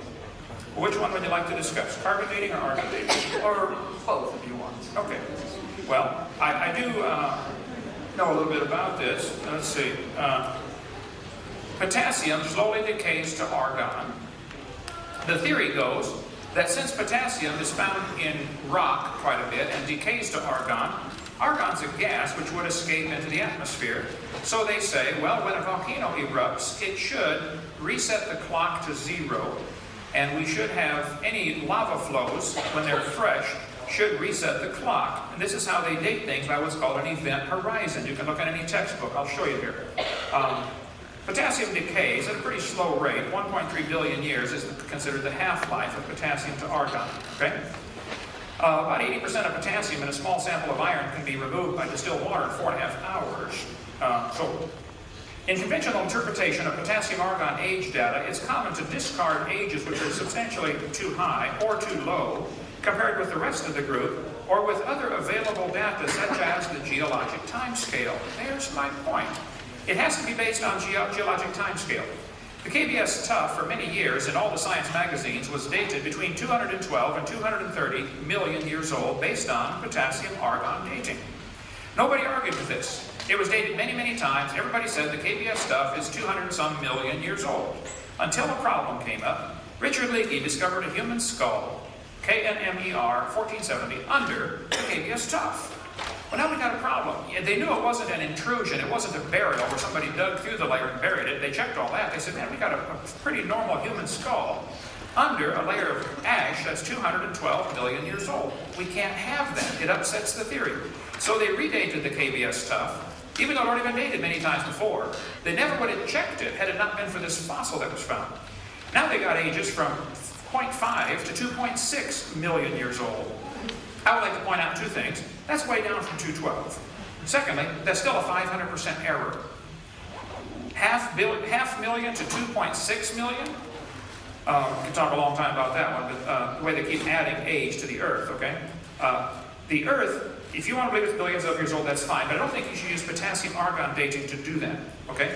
A Hawaiian lava flow, 1801, a known eruption, was dated with potassium-argon dating at 1.6 million years old. It didn't work, okay? A Hawaiian lava flow, let's see, in 1959, they knew when the lava erupted, it's supposed to reset the clock. It's supposed to make an event horizon. Well, how come it's 8.5 million years old? Sicily, Mount Etna erupted. I was climbing on Mount Etna 2 years ago. It erupted 1964, gave a potassium-argon age of 700,000. The 1972 eruption gave an age of 350,000. Brand new lava from Mount St. Helens was potassium-argon dated, and it gave ages of 350,000 to 2.8 million from the same rock. This is brand new lava. So if you want to believe there are event horizons, you can believe that, okay? But rocks of known age, when you date it with potassium-argon dating, it doesn't work, okay? If you date a rock of unknown age, it is assumed to work. This is silly. Now, the potassium-argon dating for the KBS Stuff is just one example. Here's how it's done. If you find a fossil underneath a layer of ash, the two layers of ash are called event horizons. Check your geology book, they'll tell you about this. And so the age of the fossil is bracketed by the two event horizons. I'm telling you, it's not accurate. This is not science.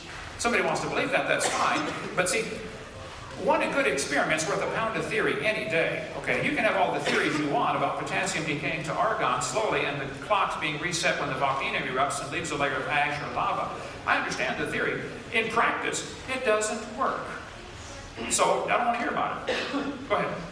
Okay, you don't want to hear it. I want to see some science. I can show you the scientific evidence says it doesn't work. When they test it, it doesn't work. Now, you can tell me all you want about it, but and I'll listen to you. But if you want me to pay to teach that potassium-argon dating works, I'm sorry, I object. It doesn't work. It's been proven over and over it doesn't work. Okay, I'm not familiar with the sources that you're getting these things, so I will... Okay, now let me ask you a question. Would the source matter? If it was an evolutionist, would you believe it? And if it was a creationist, you wouldn't believe it? If the evidence is true, if it proves it, then I would believe whatever the proof shows. Okay, here we go. Here's the source right at the bottom of the screen. You can look it up for yourself. All right, I will. These are all right on my website, drdino.com. The same thing with carbon dating. You have similar problems, and I have all the sources listed. If you don't believe me, I'll show you here. 1949, when they first invented it, the lower leg of a mammoth dated 15,000 years old, but the skin was 21,000. Living mollusk shells dated 300 years old in 1963. Science Magazine, volume 141, check it out, okay? And the 12th Nobel Symposium, they said if a carbon date supports our theories, we put it in the main text. If it does not entirely contradict them, we put it in a footnote. If it's completely out of date, we just drop it.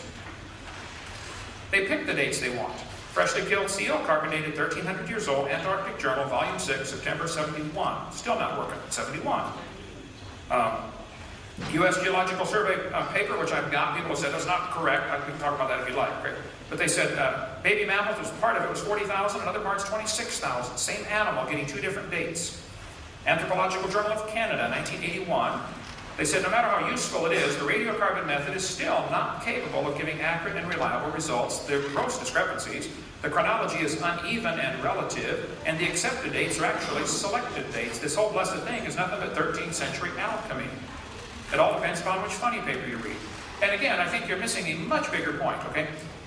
Even if the Earth were billions of years old, that doesn't help the evolution theory. All it does is hide it long ago and far away like a fairy tale. It doesn't, we don't see any evidence for it today. Dogs are still producing dogs, and that's all we've ever seen. Now, anything else is something you believe off in La La Land, okay? But it's not science. So the age of the Earth is only the first obstacle. I don't think it can be overcome, and it certainly can't be overcome with carbon dating or potassium argon dating. But that's just the first obstacle. And I'm not, again, asking for my view to be taught. I'm asking for lies to be taken out of the books. Now, nobody yet tonight has come forward and defended any of the lies I shared tonight and said, that's not a lie, it's true. Is somebody to come forward and defend, is it true the embryo has gill slits? Is it true the whale has a vestigial pelvis? I want to see the evidence for that, okay? Go ahead. May I defend your attacks on vestigial organs and... Sure. Also, related to that, several times tonight you've cited as evidence against evolution that dogs do not produce non-dogs, and horses. Wait, one thing at a time. You want to talk about vestigial organs or dogs producing non-dogs? Well, I want to talk about both, but I guess Okay, we'll talk start about both, with but just one at a time. okay, we'll start with dogs then. Okay. Do you believe dogs can produce a non-dog? Not through one generation. No. Okay. So do you believe it's something that would require millions of years, and therefore it's not observable, so it's something you believe, not something you can show me? It's not part of science. Do you see my point? If you don't see that point, I can't help you. Okay. But you're not seeing. I feel that you don't really. You're talking the assumptions of evolution, but I don't feel you even understand the assumptions of evolution. No, I very much do understand. I understand So, see, that you have to believe it happened. You believe it could happen if you had millions of years. Okay, you just left science and went to religion. Go ahead. Okay, but you said that the dogs cannot produce non-dogs, but that is not what evolution says at all. Evolution says you take two populations of dogs and expose them to very different selective pressures, then eventually microevolutionary traits will build up, and eventually, but for the first couple of thousand years, they will be able to interbreed. Okay, so do you see how you right now are going from science to religion in the same sentence? Does anybody else see that? Am I the only one seeing this? Okay. You can believe that this could happen over millions of years, but that's no longer science. Science is what we can observe and test and study and demonstrate. I don't care what could happen over millions of years. What happens? We have 6,000 years of recorded human history with people telling us dogs produce dogs. What evidence do you have that would say that something other than that can happen? Don't tell me what might happen over millions of years. Where's the scientific evidence? Okay, put in another way. Do you believe that 1 apple plus 2 apples equals 3 apples? What does that have to do with dogs? Are we changing I'm something? kidding. So you can imagine that, right? I want to stay on topic. Yeah, I believe 1 apple plus 1 apple equals 2 apples. I agree. Yeah. So do you believe that 1,000,000 apples plus 1 apple will equal 1,000,001 apples? Or 1,000,000 plus 2,000,000 apples will equal 2,000,000 apples? If you're going to give me every possible example, we're going to be here for a long time. Well, you've never sat down and added. Yeah, I taught math. I believe that. I understand. Okay. So, you don't need to have seen personally millions of years of evolution to have to believe it. Oh, no, you have a false analogy here. We have mathematical I've never seen 1,000,000 apples plus 1 apple equal 1,000,001, okay? But that is not the same as saying, I've never seen a dog produce a non-dog. That is absolutely two totally different things. That's a logical fallacy, okay? How's that a logical fallacy? We were talking about millions of mutations and okay, well, I don't think I can help you on that one. If you don't see the problem with that, then I think we probably should go to a different topic. Okay. So, I guess I'm taking up a lot of time. One last. Two questions, and then get in line again if you want. Yeah, Skip, come on back. I want to see you. Huh? Go ahead. You have another question about vestigial structures? Okay, yeah, so my last one. Are you aware that humans are not perfectly adapted to walking on 2 feet? That is the reason why so many people experience lower back pain. Wait, now. Let me see if I understand this. You're saying humans are not perfectly adapted to walking on 2 feet, and that's why we have lower back pain. And are you implying that is evidence we used to walk on 4s like an ape? Yes. Okay. Could it be there's our ancestors, we ourselves never did. Okay, there are an awful lot of people that do not experience lower back pain. There are cultures all over the world that don't have the lower back pain America does because maybe they have different dietary reasons or different exercise reasons, or maybe there's another reason for the lower back pain. If people have lower back pain, that would not be proof of an ape-like ancestor, and that would be the opposite of evolution. No, it would not be the opposite of Yes, it is. I would love to explain why it's not. Okay, where's an example of where we're gaining something new? We're gaining the ability to walk on 2 legs and thus have 2 appendages free to hold things. Who taught you that? And why did you believe it? I didn't teach you that. No. I gotta come here more often. That's just what I need. Okay. I'll come here as often as you can find somebody to debate me, brother. You can call me, I'll drop it. You cite the imperfection of evolution as evidence against it, where in actuality it's evidence for it. Okay, first I would say I don't think the human back is poorly designed for walking upright. I think it's designed just fine. Now, I walk around just fine. If you're having trouble, you can see a chiropractor or something. Now, but the example you're giving is a lousy example for evolution. When you consider that you and I, standing here today, are copies off of a copy, off of a copy, off of a copy, off of a copy, off of a copy, I would say, of Adam 6,000 years ago, and you would say off of a monkey 3 billion years ago. Either way, there are many copies have been made in here. It's amazing we can even be having this conversation. The original DNA code must have been incredibly complex to survive all this long copying process. So if there are flaws in the human anatomy today, defects, okay, it's a result of thousands of years of genetic problems, of genetic load, of mutations that are degenerative, not helping.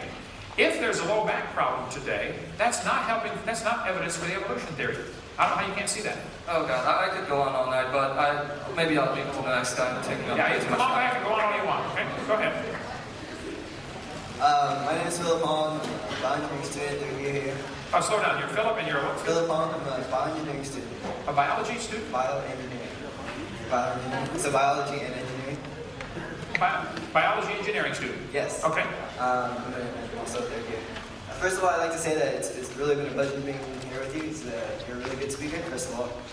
Okay. I think if I ever owned a business, I'd really like you to be one of my salesmen first. I'll take it as a modified compliment, okay?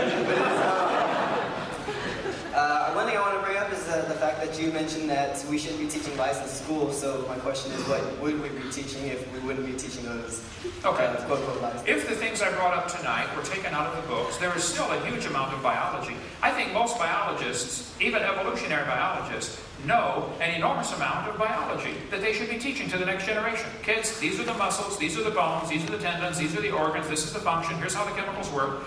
The origins subject is unrelated. It has nothing to do. You could learn all the muscles, all the bones, all the insertion points. You could learn a huge amount of biology without ever touching the origin subject. I don't think in public schools they should be allowed to discuss origins at all because you're going to upset somebody no matter what you do. The majority of Americans do not believe in evolution. So why is the minority view being taught? And it's unrelated to biology. So if you took the lies out of the textbook, let's say if you took out 30 pages out of your book, okay? You still have a huge textbook and a lot of biology to learn. I am not against biology. I think the kids ought to know the names of the muscles. I taught biology and anatomy. I think the kids ought to learn those things. That's great. But origins and evolution has nothing to do with it. Why is this wasting class time when the kids ought to be learning? There isn't one doctor on planet Earth that cares about evolution when he's doing heart surgery on somebody. He needs to know his anatomy really well to do surgery. Evolution has nothing to do with anything practical in the medical field, except they might want to talk about bacterial resistance, and I pointed out it's a loss of information. So that would be a lousy example for evolution too. So if you want to do surgery on somebody, if you're going to be a surgeon, I would like you to really study biology, and I don't care what you know about evolution, it's unrelated. And many famous surgeons are Christians and creationists. The guy who invented the MRI is a creationist, okay? The guy who invented Gatorade, one of the world's experts on absorption of minerals into the body, is a creationist. So evolution has nothing to do with the subject of biology. It's unrelated. Well, this is a scary thought, though.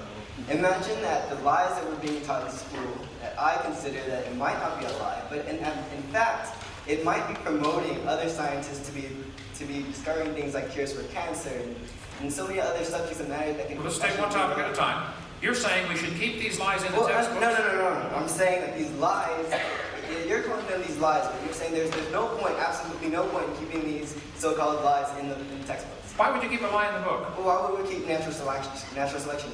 Okay, natural selection, I didn't cover that tonight, but natural selection certainly works. It has nothing to do with evolution. Natural selection selects. If I said I want to get a population of 12-foot people on this planet, so I'm going to kill everybody under 12 feet tall. Okay, I have nobody to select from.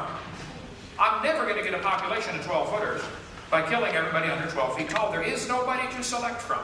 I probably could develop a population of 7-footers on planet Earth.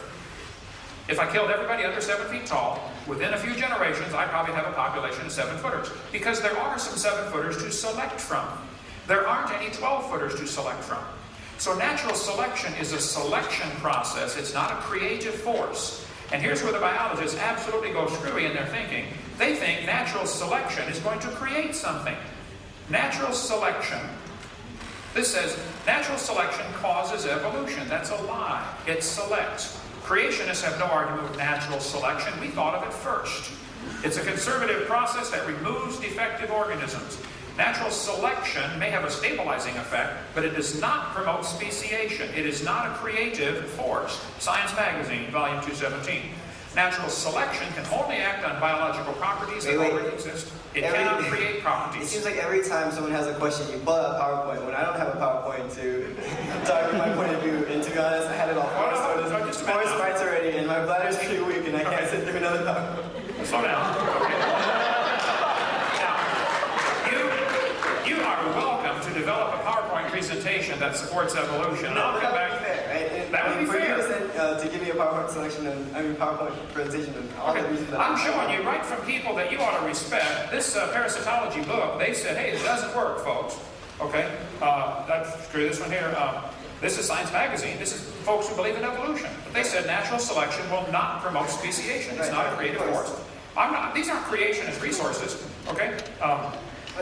Even if they were, though, it wouldn't matter. The fact is, if you believe natural selection is a creative force to create something new, then you don't understand how it works. This textbook says natural selection can lead to evolution. That is simply a lie. Natural selection will keep the species strong. Here's how it works. If you worked in a factory that produced cars, and your job was to select the good ones to go through and select the bad ones and reject them, quality control. How long would it take your selection process to change the car to an airplane? Really fast. It won't happen. See, the design engineers change it to an airplane, okay? The problem is, all the species seem to have a natural tendency to produce the same type of offspring. If there's varieties that are too far off, too far bizarre, and too strange, some mutation happens, they're likely to be selected against. Natural selection, something's going to kill them, okay? If they can't run as fast or can't fly as fast or whatever, they're going to have some predator wipe them out. Okay, I agree. That's just sad and tragic, but it happens. But natural selection is simply a stabilizing force. It's not a creative force. So, I agree with natural selection, but it doesn't help your theory at all. Well, my theory is basically that you're saying that lies shouldn't be in books, when I'm considering these lies as being observations that are written in books, and that everyone has the right to not read these textbooks if they don't want to. Wait, no, slow down, no, one time. You're saying there are lies in the books, and everyone has a right to not read those books if they don't want to. Does everyone have the right to not pay for those books if they don't want to? I think so. You think so? Good. Yeah, you're on my side then. Thank you, sir. That's all I want. Don't teach lies in the books. But we're not teaching lies in books. We're teaching observations in books. They're not Observations lead to creativity. Creativity leads to new science, and new sciences lead to truth. And the fact is, even if you say that that all these lies are in the books, right? These lies that we can't teach our kids. What are we supposed to substitute it for? Creational? No. But you're not saying it. You're right. What you're exactly going to say One right thing now at a time. is Slow down. Look, you the can burden of proof. Wait, the burden of proof is not on creationism. It's on us. But if we took the lies out of the textbooks, there would still be a lot of good biology There in would them. be a whole shitload of good Okay. biology. I'm sorry. I'm not against biology. I'm against teaching lies. It's not true that the embryo has gill slits. That was proven wrong 128 years ago. So what Why? are you going to Hey, by the way, replace with those lies? What, you're saying replace it with the rest of the things? No. I don't have to find a replacement for it. It's a lie taken out. It shortens the book by 3 pages. Okay. Here's the textbook used at this university. I have that. Am I right? I really like Okay. it. On page 1018. Well, that's actually a different example. That's not the embryology one. No. Excuse me. The limb- embryology? Okay, yeah. I'll look that up if you want. Yeah, see if they find the embryology one. I just saw that without my glasses on. Okay, excuse me. Because they have that section of the embryo circle. Yeah. Just check the index, see if they have embryology. So, it is your argument, we can't take a lie out of the book until I find a replacement? If you're going to attack textbooks, you should be attacking media. You should be attacking legal law. And all Wait. sorts of things. I'm not paying for the media. I'm not paying for the media. I'm paying How for about this that. crazy idea? Your kids watch the media, they listen to lies, and then they go out and spend their money because of the media. Okay, I'm not paying for the media. Okay, directly you're not paying for the media. If the media ever Did becomes... you buy PowerPoint? Did you purchase PowerPoint? Well, listen now, if the media ever becomes tax-funded, Okay. then we'll have the same You argument. mean if you're not paying out of your own pocket for your own purpose? You mean you're paying it? Yeah, I don't take the newspaper. I don't want to pay for the propaganda, so I don't take it. Okay, somebody else wants to, So that's this, fine. this entire presentation that you provided was based on economics. You're missing the whole point. If we took the 20 lies out of the textbooks, that doesn't hurt anybody. It actually improves the teaching of biology. Are you sure? Take lies out of the books. Let me ask you this. Take observations of the books and what happens.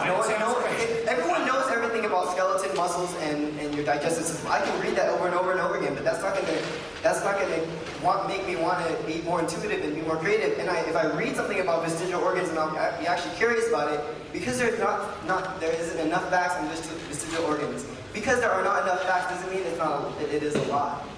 Wait. So I'm gonna go ahead and study more about vestigial organs because the fact is I'm a scientist and I'm interested. But if you take out these so-called lies, you're limiting people. You're limiting education. That's basically what you're doing. Okay, did you listen to what you said? If we take lies out of the textbooks, we're limiting education.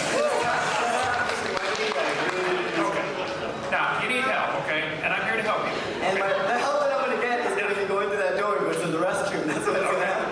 Now, you can walk from the scene. Don't knock my projector off of there. Taking lies out of the textbooks is common sense.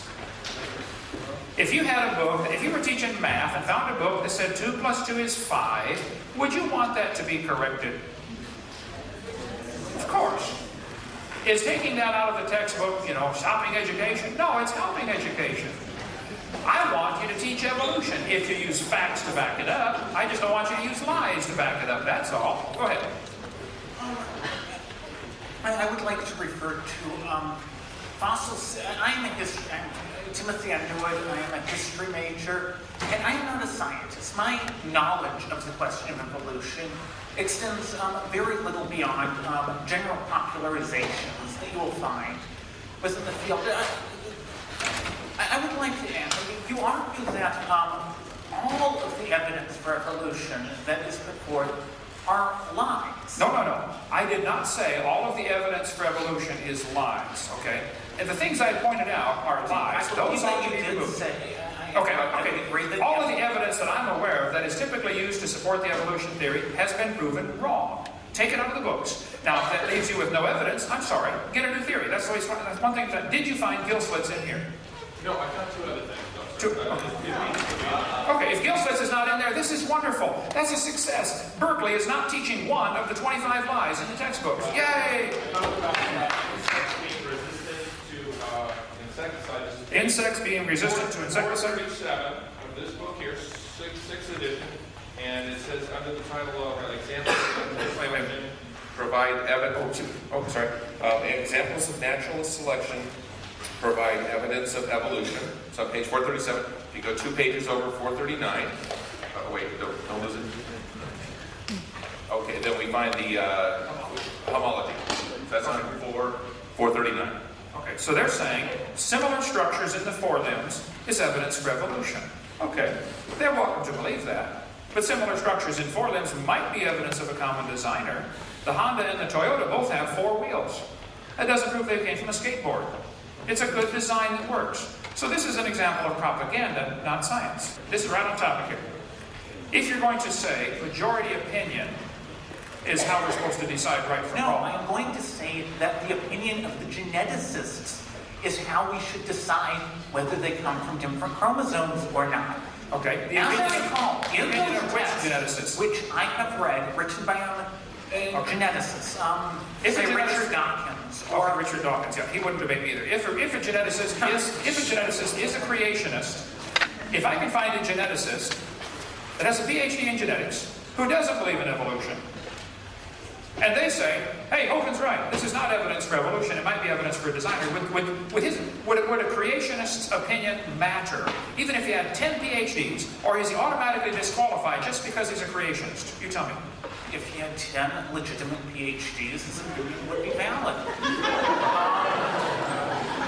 And it would be on the part of the question and ongoing intellectual debate of consensus opinion within the scientific community. I.e. the vast majority of the scientists. I want to try to get you to see a bigger picture here. Okay. I want to try to get you to see a bigger picture. I have several people on my staff, I think 7, who are from the Soviet Union. Okay? Including my daughter-in-law. If a teacher stood up 10 years ago in the Soviet Union and said, kids, I don't think communism works. I think capitalism is a better system. Would you agree, 10 or 15 years ago, that teacher would certainly lose his job and possibly lose their life. They certainly would end up in Siberia if they're still alive. There would be a great pressure. The teachers could honestly stand up in the Soviet Union 15 years ago and say, all teachers believe in communism. Yeah, because what happens if you don't? Okay?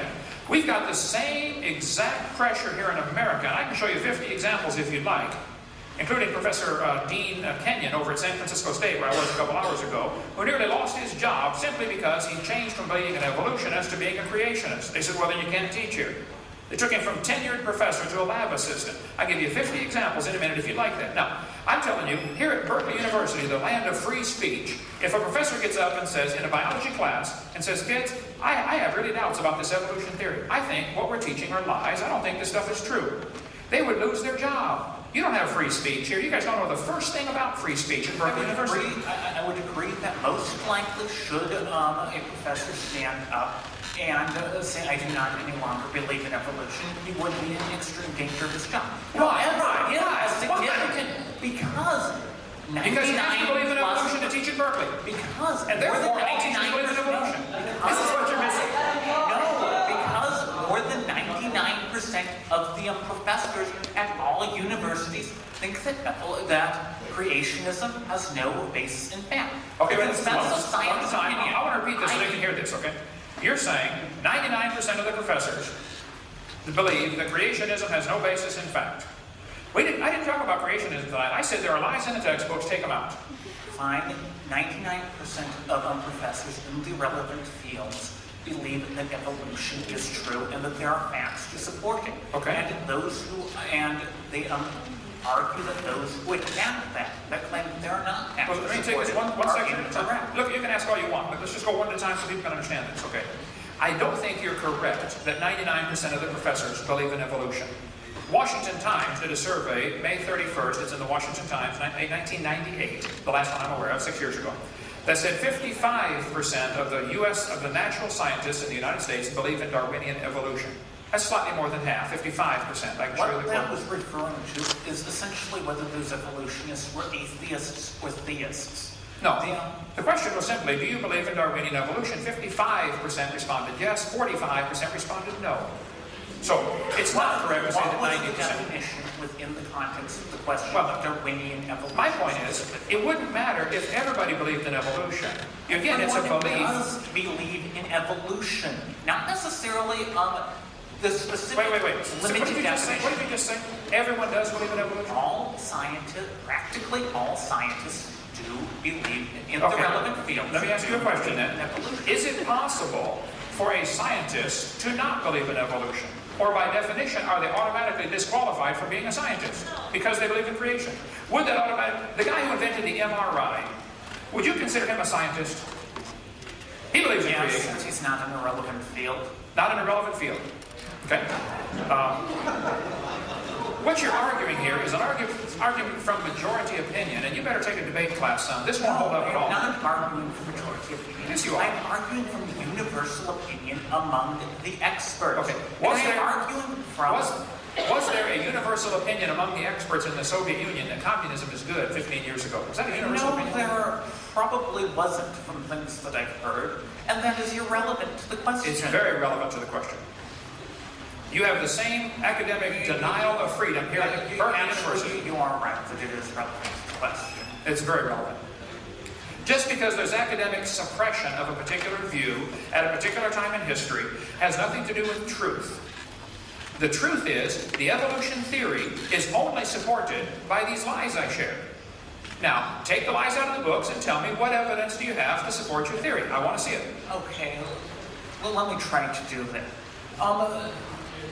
The essential basis, I believe, for much of what led toward evolutionary theory was the idea that species change over time. We find that because of the sequencing of the fossil record. Wait. No, it's one topic at a time. You're saying the evidence for evolution comes from the sequence in the fossil record. Would you entertain the thought that there is no fossil record, there are simply a bunch of bones in the dirt, and we are putting our interpretation on them? And if you find an animal buried lower than another animal, it may be a result of hydrologic sorting, it may be pure coincidence, it is not proof. Wait. In a court of law, hydrological sorting would not fly. Your evidence would not fly as evidence. Correct. So, would it be possible? Sorting as an explanation for the sequence of the fossil record would not fly. I'm saying because it does not fit with doesn't fit the water evolutionary dynamics. theory. No, because it does not fit with water dynamics. Hydrological sorting does not explain the sequencing of the fossil record.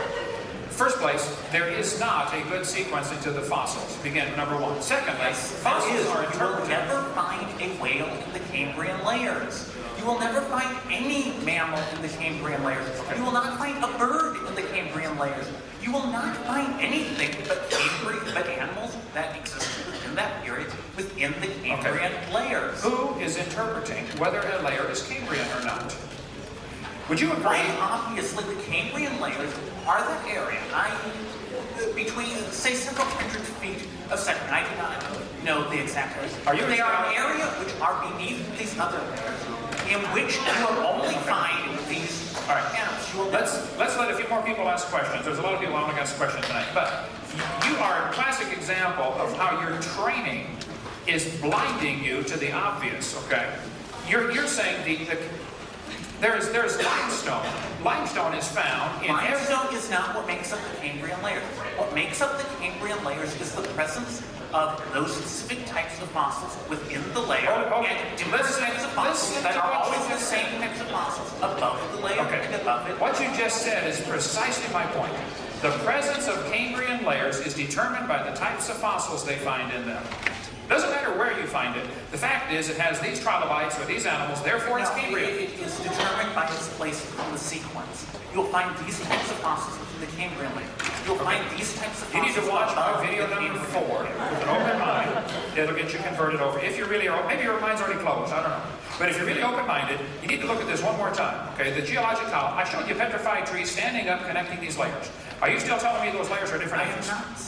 What? You still believe they're different ages, don't you? I'm saying that you're not going to find. All right, let's let somebody else talk for a minute. Go to the end of the line. Look at somebody else. Okay. Go ahead. Thank you.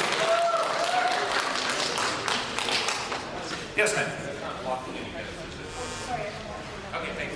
Don't want airflow to get. Okay. Okay, good. Go ahead. Hi, Dr. Hovind. Hi. I forgot your name now. What is it? My name is Michelle Markstein, and I'm a postdoctoral fellow here in the Integrative Biology Department. I have a PhD in genetics. Okay. And but before we start talking about biology, I first have a question for you. Sure. Okay. So you showed us very beautiful, polished slides, basically giving us evidence that scientists are liars. Wait.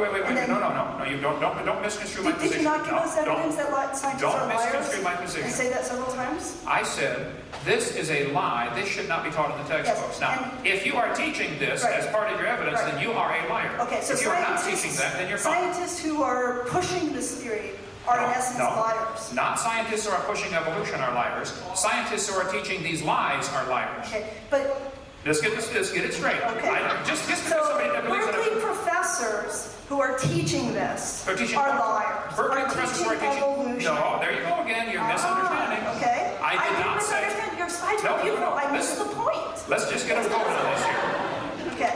I did not say a professor who teaches evolution is a liar. A professor who teaches the gill slits on the embryo exist is a liar. I will say that. A professor who teaches the whale has a vestigial pelvis is either ignorant or a liar. Right. How many heard me say that tonight a whole bunch of times? Okay. Yes, me so you, too. Okay, you heard something. I believe No, you said that scientists you're are trying. liars or pushing a theory that even a 5-year-old could see as wrong. Is that not what your point was throughout tonight's talk? My point was that a 5-year-old can tell you a dog and a wolf are the same kind of animal. And a dog and a banana are not. Okay. Now, do you believe dogs are related to bananas? Ultimately, yes. Ultimately, yes. Okay. Do you believe dogs and bananas and humans ultimately came from a rock 4.6 billion years ago? Okay. Do you believe, just yes or no, do you believe that? Okay, I don't think it's correct to say yes or no. I want to point out to people here who are not familiar with his type of argument, okay? I'll show you right from your textbook. No. Let's not go to the textbook. Let's just have a talk, you and me. Why don't you Another do- PowerPoint. Come on. I like Be to- brave. I challenge you. I challenge you to just have a conversation. No PowerPoint! No PowerPoint! Oh, I'll be glad. I want to show everybody the folly of believing that a dog and a banana have a common ancestor. But let me tell you about what I study. Okay, tell me. But first I want you to still answer my question, then we can talk about some evidence for evolution, okay, based on what I actually study, which, just as a little teaser, are commonalities between fruit flies, those things that you say we mutate and have, make them have curly wings. Right. Okay, I find those flies very useful, actually. And I see commonalities between fruit flies and guess what? Human beings. Wait. And I'll tell you about that in a bit. You're saying, as a postdoctoral fellow. There you go. But you don't need to say doctor in front of my name. Okay. I'm pretty secure about it. Okay, that's fine. I don't care about the doctor either. You're saying that there are similarities between fruit flies and humans, and this proves.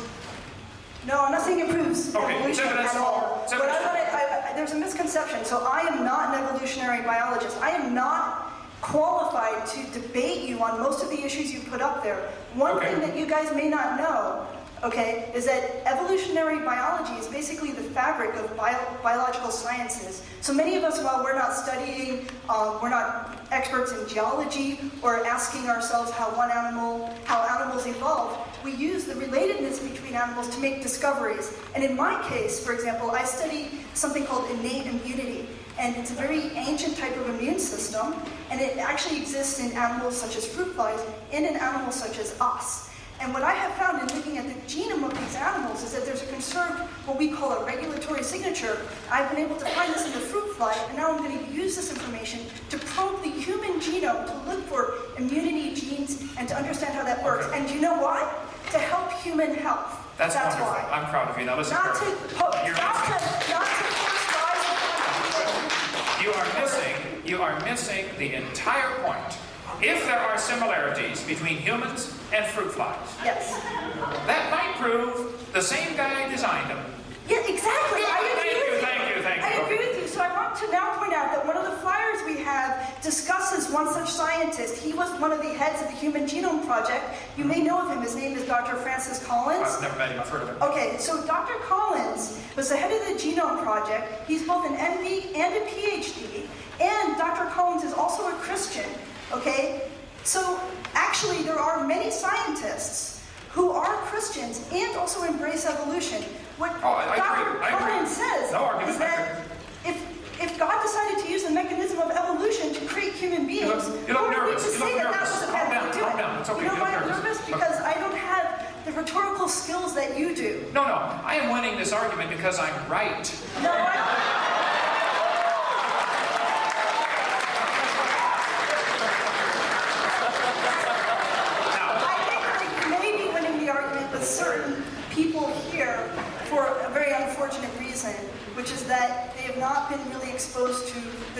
evolutionary biology. And Okay. I think that the way to Let be me- exposed to those truths is to actually take a course in it, which you can do here. Oh, no, wait. I encourage you to do it.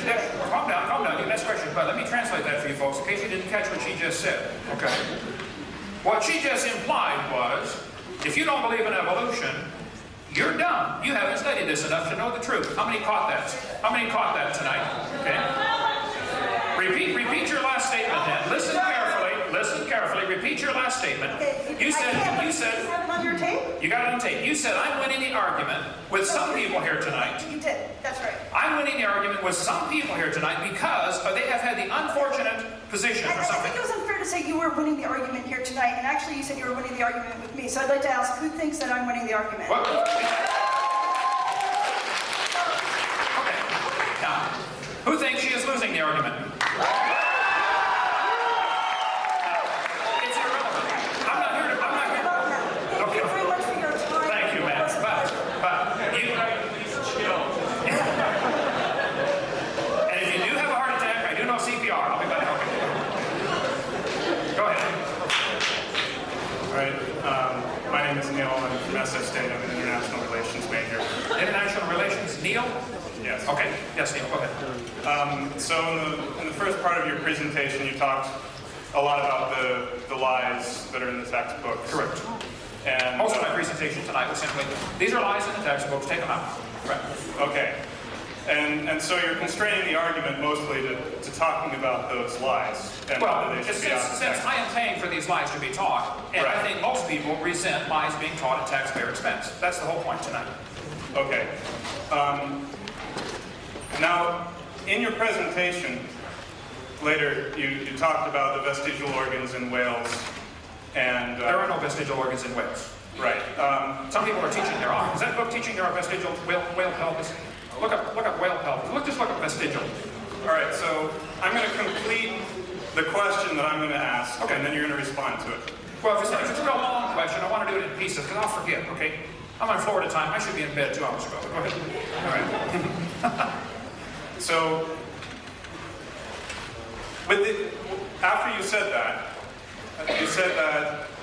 besides if they lost their legs, that's the opposite of evolution. If the whale has a vestigial pelvis, and that is supposed to be evidence of it losing legs, that is not an helpful example for evolution. That would still be counterproductive. Now, so you're defining evolution then as what?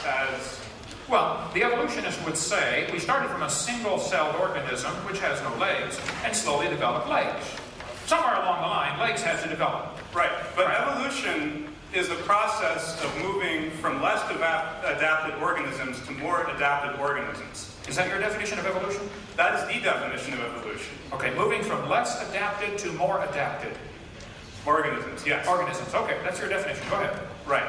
So, a whale that would be on land and becomes an aquatic mammal and then loses its legs, would you say that's a more adapted or less adapted animal to the aquatic environment? A whale that moves on land or moves off land and loses its legs, I would say... I'm saying an organism, okay. An organism. All right. Okay. So let's say sea lions right now. Sea lions, we're back. Okay. Well, what happened to the whales? They were This is irrelevant. I'm using an example here of an organism that moves into the water. An organism moves into the water, like a sea lion. Right. And loses its legs and gains in replacement for flippers. Okay. An organism, I would say that an example of an organism that moves into the water and loses its legs and replaces them with flippers is an example of a fairy tale, not an example of something we observe. You can believe that if you want, but there's no evidence. All right, but that's not the question that I'm addressing. Okay. Because you're saying if that happened, that's the opposite of evolution. Yeah. And evolution having an opposite is a profound misunderstanding of the evolutionary theory. And you put it in your PowerPoint presentation, and it's a lie. No, listen. The example I gave was, the textbook says the whale has a vestigial pelvis, and the definition of vestigial is it doesn't need it anymore. But then you said, besides, if they lost their legs, that is the opposite of evolution. That's correct. That is now, losing something. Either you are ignorant of evolutionary theory, or you're telling a lie.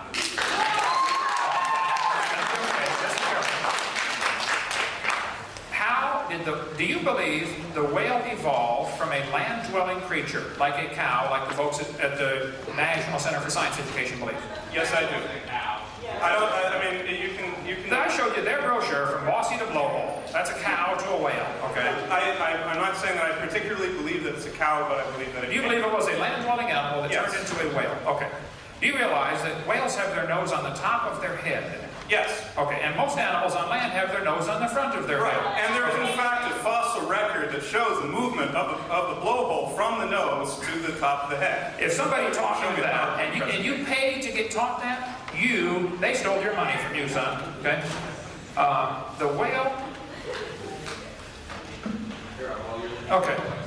I couldn't find the whale under vestigial organs, but I did find on page 439 about the snake that it had quote-unquote hind legs, or remnants of hind legs, vestigial organs. It's a very brief paragraph. So, okay. It is the same example, though, of losing instead of gaining. And if you think the whale came from a land-based animal and went back into the water, okay, that's what you think, right? And lost whatever, and gained whatever needed, and lost whatever needed. Because there's a lot of differences between most land-based mammals and a whale. A lot of differences, okay? I am not aware of any land-based mammals that have the same type of feeding system for their young that whales do, where they actually squirt the milk in. Most land-based animals have to suck on the milk. The whale actually squirts it into the baby's mouth. That's what we would call an adaptation. That's an adaptation. No, I would say that was designed, okay? Now, if you want to believe it's an adaptation, you can believe that, but you just left science and went to religion. And this is what you're not seeing, okay? Here we go. All right. So, Bossy the Blowhole. Folks, and maybe I'm not getting this, but were they teaching at one time that the cow evolved to the whale? Am I getting? How many are saying that? No. How many are saying that? Oh, nobody's saying that. Okay, maybe I'm getting something wrong here. Now, let's see. Hey, I'm willing to correct. Honestly, I really am. Okay, if I'm wrong. Let's see. Whale's pelvis. You're saying there is fossil evidence of the blowhole moving from the front of the head to the top of the head. From the nose, yeah. From the nose? Do you think there is fossil evidence for a whale? Are you referring to Ambulocetus? I don't know specific names. I'm in international relations. I think you have been crippled by your education, and it's a shame you had to pay for that. It's worse that I had to help pay for that. Now, if you want to believe that, that's perfectly fine, okay? But that's not science, son. You've been sold a religion. I've seen a line of fossils. You have seen a line of fossils? Where they have the nose closer to the front and moving towards the top of the head of skulls of whales. You have seen this a line of PowerPoint presentation refute that. Well, yes. Was it fossils or was it drawings? No, they were fossils. It was a video program. They showed the skulls on the table. Oh, a video program. Now, I can show you, I've got a video clip here showing a tricycle turning into a tiger. It's amazing what you can do with these different video programs, you know. What does this have to do with... That's my point. What is your fossils? What is your... I'm saying there's a fossil... I'm saying... Well, first of all, my main point is that you have a misunderstanding of what evolution is if you think that you can have the opposite of it. Now, I don't want to lose that point. Okay. Because we got to keep... I understand your point. So you're saying the fact that it's losing its legs and turning into a whale is not really... That's still an example for evolution. Yeah. Okay, go ahead. You can't go backwards. You can't go backwards? You can't go backwards, because there's no backwards. There's go backwards for evolution. Right. Okay. There's no forward. There's no forward, there's no backward. Just everything stays the same. It's change. You're a creationist, man. Everything stays the same. I say things change towards more adapted from less adapted. Okay, now, if you want to believe that, that's fine. But I pointed out, no fossils would count as evidence in a court of law.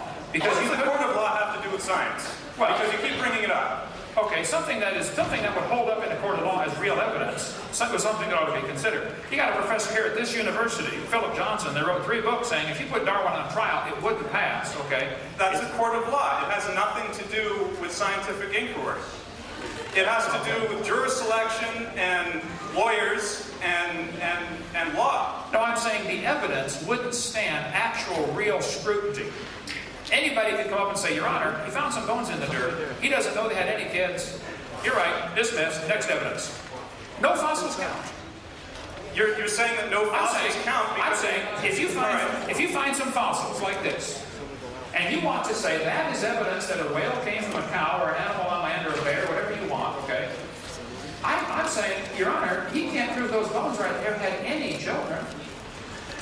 Could you prove some bones you found in the dirt had any offspring, let alone different offspring? And why would you No, think... but I could prove that they had parents. Oh yeah, I could agree with that. Now, Right. see, you're missing the point. But Now, if you find many fossils in the dirt, if you find the fact that you find millions of fossils in the dirt, that's proof of a flood. now that's millions. That's millions of parents. Let me just announce that in about 15 minutes, we're going to have to start clearing out. So we're going to have, please no one else get in line for questions, but we're going to have to make it quicker. I know that not all the questions are being answered, and I know that there still seems to be some disagreement in the world. I've sensed that. All right, so let's get back to the original point. Yeah, okay. Well, I would like Minus one to the original point, which is the direction of evolution. There is no direction for evolution. That's what you said. There's no gaining, there's no forward, there's no going back, there's no coming. I'm saying there's from less adapted to more adapted. Now, would you agree with that? I'm saying it doesn't happen. The whole thing's a fairy tale. All this is taking place in your mind. It doesn't take place in But on reality. the point of opposite of evolution, I mean, do you understand? I understand that what you is are being said? straining at a gnat and swallowing a camel, son. You want to have people come up here and refute you, correct? Yeah, so far I'd like to see All what you right, have. so I'm refuting this one point. There's one point that the whale losing its legs is still an example for evolution. Okay, if you believe that, that's fine. I disagree, but go ahead. Yes, next one. Have to hurry here. You've got a few minutes. First of all, everybody seems really angry. No, I'm not angry. I'm having fun. I could do this every day. I really could. I love this. See, I have the PowerPoint. Go ahead. Okay, I understand your point about not wanting to pay your money for what you call lies. Although, I think the big question that I've had sort of since I walked in here is, are you assuming that these textbook publishers know that what they're saying is not true? Okay. It doesn't matter. It doesn't matter. Basically, who benefits? I mean, I'm not trying to attack. Who benefits from these lies in the textbooks? Who benefits from this? And why is everyone arguing so vehemently? Okay. I don't know as far as benefits or not benefits, why they're kept in the textbooks. I'm going to say probably the authors of the textbooks honestly think they're teaching the truth. The publishers of the textbooks honestly think they're teaching the truth. The teachers in the school who are teaching this honestly think they're teaching the truth. I am pointing out, this has been proven wrong. Real science would clear this stuff up. They wouldn't allow lies to continue in the textbooks. The problem is, if you remove these lies that I mentioned, there's nothing left to support the evolution theory, and that raises red flags. Because along with creation, which is the only other alternative to evolution, there comes a whole lot of baggage, like a creator, and rules, like thou shalt not commit adultery. That's what they're really running from. So, all I said was we should not allow lies to be taught in the textbooks in tax-funded schools. If somebody wants to start a private school and teach lies all they want, go for it, man. I don't care what you teach. You can teach your kids in a private school that if you blow yourself up and kill 10 Israelis, you get to go to heaven and have 72 virgin wives. Okay, you can teach it, but I don't want to pay for that. Go ahead. Well, that is taught in a number of schools. That is taught in our schools? No, not in this country, generally. I guess the biggest question that's brought up after that is, if all of those lies, or at least untruths. Okay. If these untruths were taken out of the book? So all of these untruths were taken out of the books from what you know, and I guess for many of the people who have questions and might know more about this subject than me, if all of these untruths that you brought up were taken out, would there then be any basis for believing that there was an original idea of this descent from original creatures to base like evolutionary molecular biology on? Or even better, if you took all those things out, what would you have? You would have a good textbook with lots of biological science. There's a lot of good biology that ought to be taught. Evolution's unrelated to the subject. Okay? I'm in favor of biology. I taught it 15 years. I like biology. Go ahead. Hi, my name is Tom, and I study neurobiology here, but I don't think that's relevant to this subject. Okay. I'm a Christian. I believe in Christ. I also believe in evolution. We can fix that. Hang in there, Tom. We can fix that. I mean, obviously that's my belief, but that's your what? That's my belief. Your what? Belief. Belief? Yes. Good. Thank you, Tom. Thank you. Go ahead. I don't disagree that evolution can be a theory and can be a religion. I'm not going to argue that technicality. Just pointing that out. Go ahead, Tom. Right, I know. Okay. And I respect the fact that you pointed out the embryology is false. You know, I didn't know that before this lecture, so I benefited from this lecture. So, well, hey, yeah. Yeah, I know. I like that. Could you go back to the slide when you pointed out the horses? The horse evolution? Yeah, or variation in species, I guess. Variations? Oh, okay. Because I have on like kind. The slide on kinds. Variations happen, but they have limits. Let's see. I mentioned about there's a variety of horses. Right. Right. So, are you saying that those are the same kind? I think a 5-year-old can tell you a zebra and a horse are the same kind of animal. They're still infertile. Zebras and horses can still breed. Okay. So, they're the same kind, not the same species. Right. So, suppose I put a human being at where the cabela is, and a chimpanzee where the burro is, and then if I put a gorilla where the zebra is, would you say kids, 5-year-old kids would say they're very similar, they're the same kind?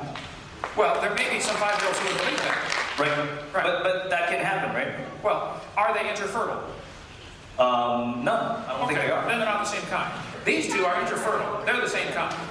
Okay, so what about a horse and a donkey? Wait, I showed you quite a few examples where the horses, zebras, and asses can all be crossbred. There's a website dealing with that. Right, but their offsprings are not fertile.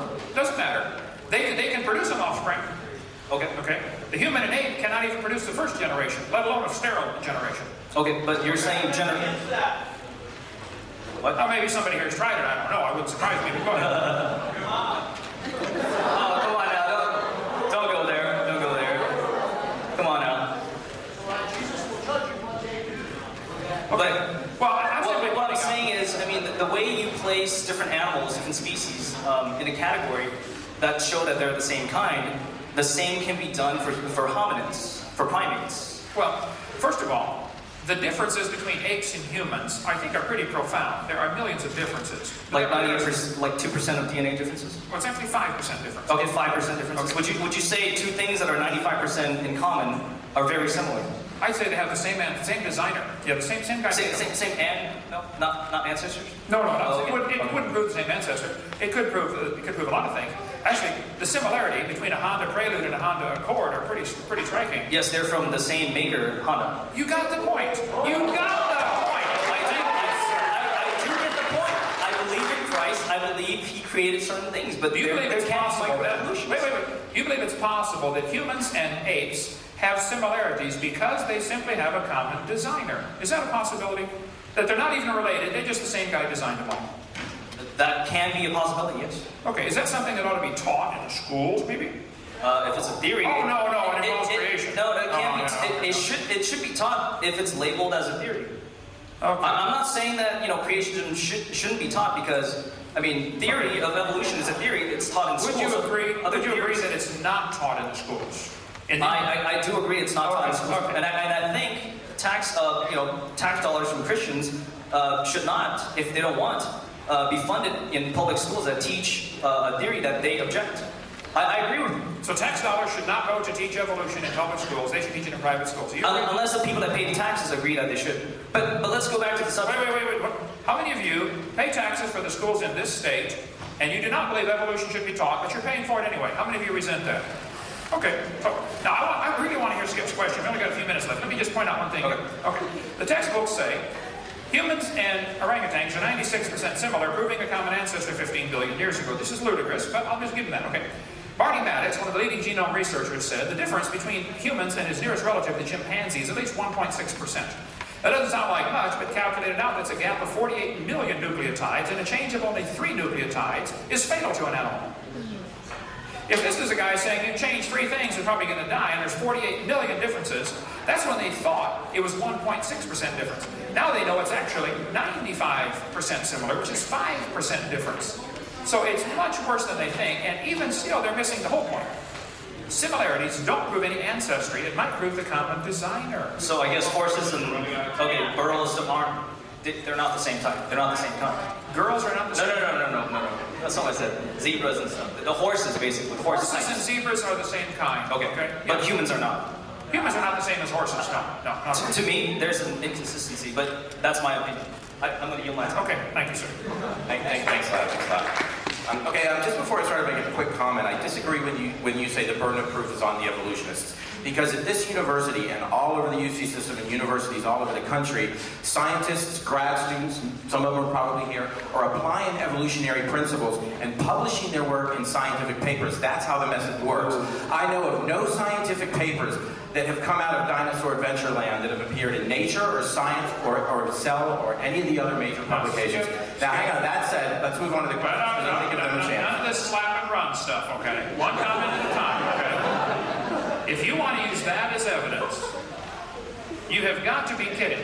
The fact that nobody publishes in a science journal that believes in creation might prove there's some big blackout on creationist information, just like the Soviet Union wouldn't publish an article about capitalism 10 years ago. Go do some science and then bring it to them and convince them that you have something. Because every major revolution in science has taken a long time. You know, some guy doesn't just pop up with a new idea and they say, hey, that's great. Alfred Wegener, who discovered plate tectonics, died before his theory was accepted by geology. If you want to go there, let's move on. We don't have time for that tonight, but we can go there. Let's move on to my question. Watch my video number 7. I've seen all your videos over and over again. Yeah, you're going to get you converted. I really am. You may. I'm making you converted.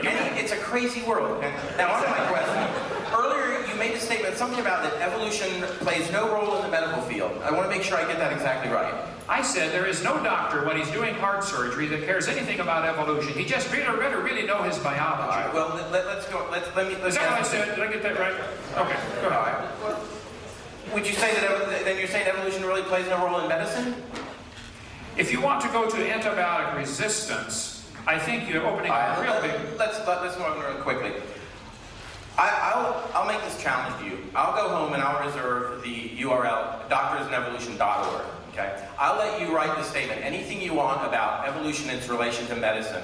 And I know of no single doctor, I can't name one off the top of my head, who actually uses evolutionary principles in his work. But I'll bet you in 30 days, I can have 20 practicing MDs who will all cite, maybe even publish papers they do, where they apply evolutionary principles in their work. Will you accept that challenge? I believe you're probably right. You could do that, but listen carefully. What they're going to do, the doctor... So now we're talking about, you admit that evolutionary principles are applied out there in the medical field. Where does creationism apply in medicine? You're missing it now, Skip. If a doctor writes a paper for your website that says, I use evolution in my practice, ask him specifically what he means. When he's doing surgery on somebody, he doesn't care. Or why are you limited only to surgery? And if I can find a surgeon who actually says, yes, I do use it, okay. Will you then retract the statement you made tonight on your website? Skip, you could probably find a surgeon that believes, life came from Mars, or that there are little green men, living under the White House. And you could also probably find one that believes the Earth is only 6,000 years old. You probably can. I bet I can find a lot of those. All right, let's move on. So the point is... So you're not accepting the challenge, is that it? I don't think it's a challenge. Okay, if you want to do a website and see how many doctors believe in evolution and how many doctors believe in creation, I think you'll be surprised. There'll be many thousands. We won't get anywhere with that. I do want to give the other person an answer. Hey, let me ask you this. Would you agree there might be many doctors who would say, hey, I'm a practicing physician, and I think evolution's a dumb theory. Oh, absolutely. And you can also... What's the point? What's the point? The point is that you made an insinuation that evolution doesn't play any role in medicine. No, you're making the insinuation that because a few doctors believe in evolution, therefore evolution is part of science. That's not... If I find you 20 practicing medical people who apply it in their work, will you admit that evolutionary principles are valuable to modern science? I would like to see how they apply it in their work and define exactly what you mean by evolution. You're going to find it's nothing but variations like the bacterial resistance. Let's move on to this. Several times you say up there that Haeckel was convicted of fraud by his university, correct? 6 professors, University of Jena, 1875. Okay. If I can produce scholarly work to disprove that, will you quit making that claim? I would like to see that corrected. I've seen several sources that say that's correct. Maybe 1874. Is that what you're saying instead of 75? Did I get the No, it's actually documented all throughout the historical record. If I can produce enough work and we can post this on a common website, will you quit making the claim? I'm not defending hate. I will make anybody that corrects me. If they can show something that I'm making that's inaccurate, I will correct it. Will you correct it? Do you teach that the vestigial organs is evidence for evolution, or the whale has a vestigial pelvis? Does your website teach that some of these evidences I gave tonight is lies? Are you going to correct that website? No, because it's the consensus of the scientific community. And as far as I know, your creationist movement hasn't produced any valid science and published it to back up the claim that you made. It doesn't matter what we produce. You're saying... Yes, it does, and the burden's on you. This university does great research and publishes in the scientific journals. That's proof, all right. That's the big boys, Ken. That's the big boys. All right, I'll finish. Yeah, boy, if you publish in a journal, that's proof. Go check the Soviet Union and see how that logic works out. Okay? Hi, my name is Laura Quilter. I'm an attorney. I'm not a scientist, but some of my best friends are scientists. So I just want to make one small, quick point. Okay. You'll be gentle with me. I'm a little nervous.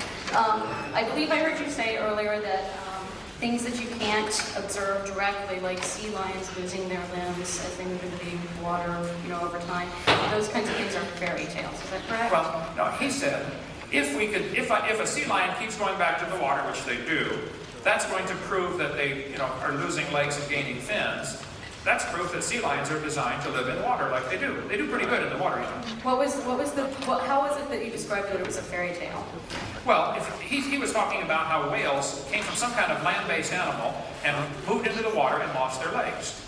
I said, well, you can believe that, but that's not, we don't observe that. And why, we don't observe that, so it's a fairy tale, correct? It's something that takes place in the imagination. I see. People believe these animals make these changes. They never see them. Because they're not directly observed. Well, right. So So if it takes millions of years, it's now not part of science, it's part of a fairy tale. So it's occurred to me that you've been making this claim multiple times through the evening that things that are not directly observed are not scientific. That's the definition of science. It's observable, testable. But science actually consists of a lot of things that are not directly observed, that are indirectly observed and are inferential. So I'm just going to leave that at that, but I would actually like to say that you're actually being inconsistent, because earlier you said that the Genesis story was a good story and that the Bible was a good story, and I don't think that you are 6,000 years old. So I don't think that you have directly observed. Well, I'm a very new lawyer. I'm not asking for the Genesis account to be taught. No, but I would like you to distinguish it from a fairy tale, because you've said that things that are not directly observable are not science and are therefore fairy tales. And I would like you to distinguish the Genesis account of creation from a fairy tale. The difference we have with the Genesis account is we have an eyewitness observer. But you do not have any direct evidence. You have not directly observed it, and you cannot. You don't have any evidence that Abe Lincoln was president 125 years ago. That's right. So according to your logic, that's a fairy tale. No. All I'm saying is that according to your logic, Genesis is a fairy tale, and Lincoln is a fairy tale, and evolution is a fairy tale. All of those are fairy tales. Science is things we can observe, test, or demonstrate. I think and we have do observe and test and demonstrate. We have indirect observations as well as direct observations, and that's what justifies science. Would you tell me, as Genesis a lawyer, is distinguishable from science because it is not directly observable by anybody. Okay, as an attorney, I would like to know. I'm happy to. What is your best evidence for evolution? I'm not a scientist. I don't have best evidence. I'm not asking for creation to be taught.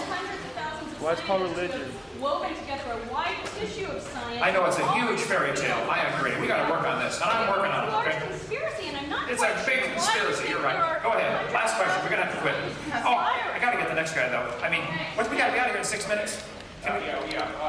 Well, there's enough of us we can hold the janitors out. Okay. Hurry. Go ahead.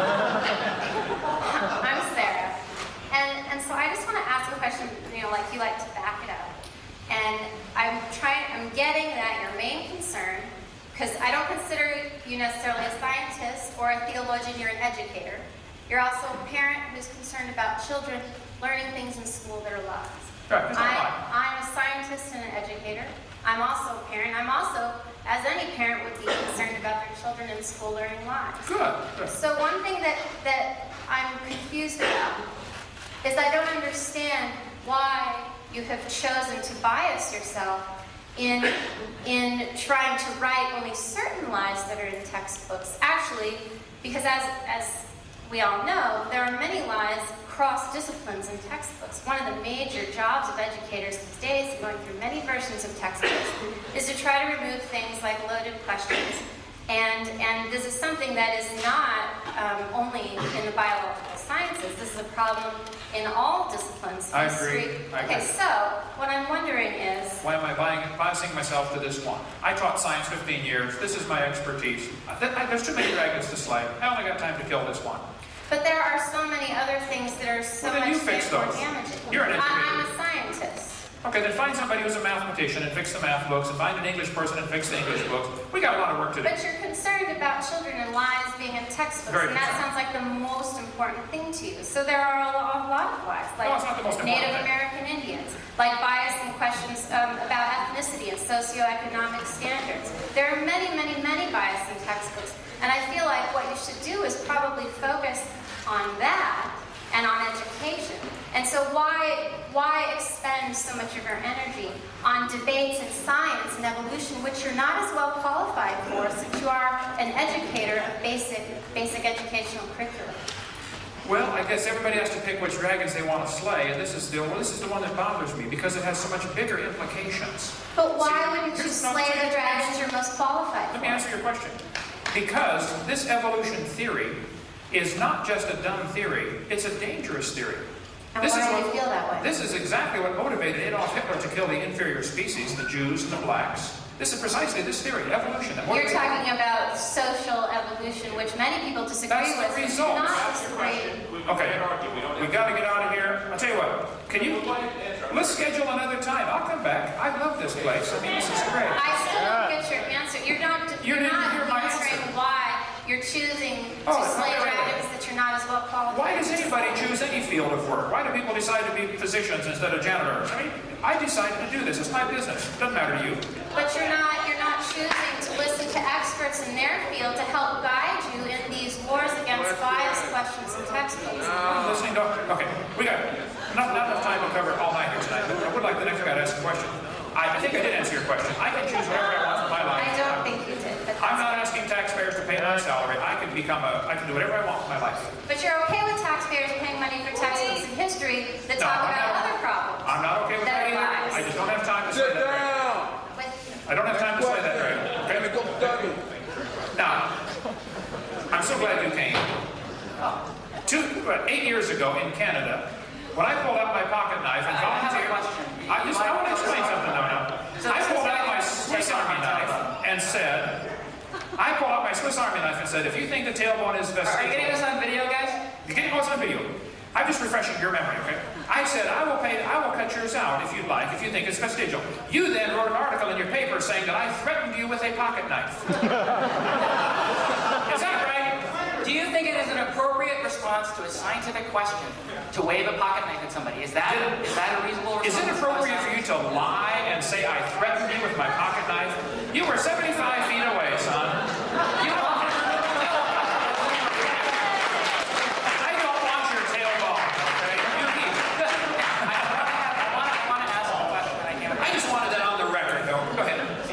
Now, let's hear your question. You want to make a speech or ask a question? I'm going to ask a couple of very simple questions. Okay. Earlier, I heard you say to my friend Laura that, look, you're not asking for the story of Genesis to be taught in schools. Correct. I personally, Kent Hovind, did not directly observe Genesis. It's my religion. Yeah, I believe God created the world in 6 days, 6,000 years ago. I believe that. That is a religion. Correct. I believe that's a religion. I call it a religion. And you're saying that, since creation and evolution are both religions, neither of them should be taught Right. on tax money. Right. You got it. Good. I understand what you're trying to say. Now,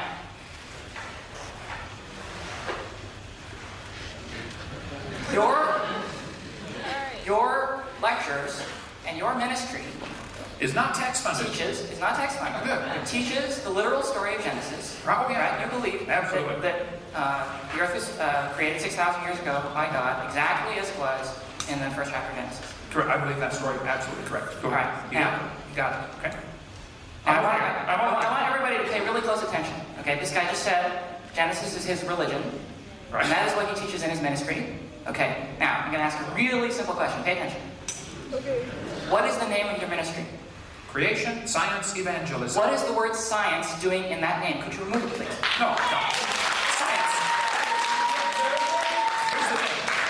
Science They are both religions, right? You said that yourself. Neither should be taught in schools because they're both religions. Well, then why are we teaching evolution in a biology class? Get back to my question. My question is, why are you misusing the name science in the name of your ministry? If you were honest, you would simply say, look, I believe in God. I am not afraid to stand up for what I believe in. I don't have to misname it science. I can just call it biblical creation. Now, let me answer the question, okay?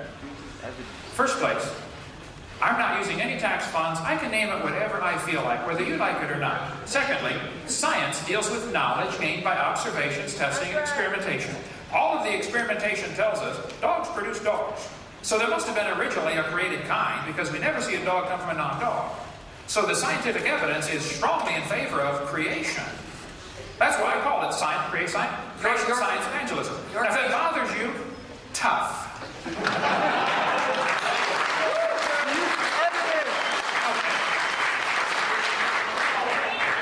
Your creation theory. My creation theory teaches that the Earth was created about 6,000 years ago, does it not? Correct. Now, first, before we go off on my creation theory, which is not part of the topic tonight, where's the evidence for evolution that I covered? I covered a bunch of lies. You're diverting from the question. Did you see that? Did you see that? You didn't answer me at all. Okay. Now, I want you to clarify that your theory teaches that the Earth was created 6,000 years ago, or about 6,000 years ago. Right. And you are diverting the question because I gave evidence against evolution, and you don't want to talk about that. You're trying to divert it over to creation. It doesn't matter what creation believes. I want you to use the word science correctly. Now, I am. Now, tell me about an experiment in which you measured, or someone measured, the age of the Earth, and their data told them that the Earth was 6,000 years old. I think there's a lot of experimental evidence that shows us it cannot be billions of years old. No. Give me evidence for your date. You are claiming in your scientific creation theory, right? He calls it scientific, that the Earth is 6,000 years old. There's a number there. Now, I want verification for that number. Okay. I have an eyewitness who wrote it down in a book called Genesis and told us this is how it happened. He told us very clearly Adam was the first man. We have eyewitness accounts about Abe Lincoln. We're relying on those accounts from 160 years ago about Abe Lincoln. I'm relying on an eyewitness account that says there was no death till Adam sinned. Adam was 130 when Seth was born. Genesis chapter 5, verse 9, I believe. You can go through the Bible and add up the dates. I have an eyewitness. What do you have?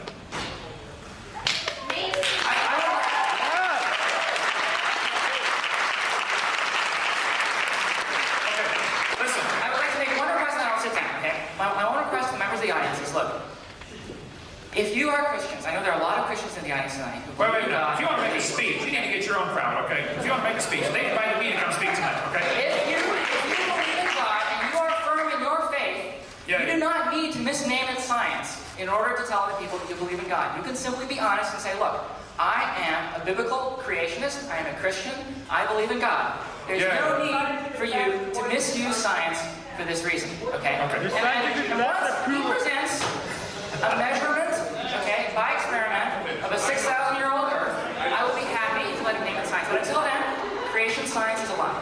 Okay. Folks, we are over time. They're going to shoot us if we don't get out of here. Paul, you're in charge. We take another one, or we last one? Okay. I'm willing to say all night. Good night. Very quickly, my name is Brad. I'm Brad. I'm a fan of yours, and the reason is I had a degenerative incurable disease 25 years ago that I used creation biblical principles to cure and to follow up that. There's a doctor up in San Francisco who taught hundreds and hundreds of doctors of emergency medicine. She had terminal breast cancer in 1992. She teaches to groups 10 times as large, 3,000 people every year. And her website is drday.com, Dr. Day. And she used biblical principles to cure her incurable cancer. The pathology test is on the website. She makes a video that says you can't improve on God. That's the title of her video, and that's what she used to cure her cancer. I suggest we check it out. Okay, now Paul, I will come back. Maybe we need to sweeten the pot. None of the professors would debate, okay? Correct. I'll come back. A year and a half ago, we invited 146 professors to debate, from 4 different departments to debate Dr. Hovind. Not a single one agreed to do that. I will come back, and a professor that teaches here at Berkeley, I will pay them $500 to debate me on 3 simple conditions. There could be 10 of them. Okay, they split up to 500. I get half the time. We talk about one topic at a time, And anybody can videotape it and sell the tapes if they want. 3 simple conditions. Thank you so much. We've got to get out of here. Thank you.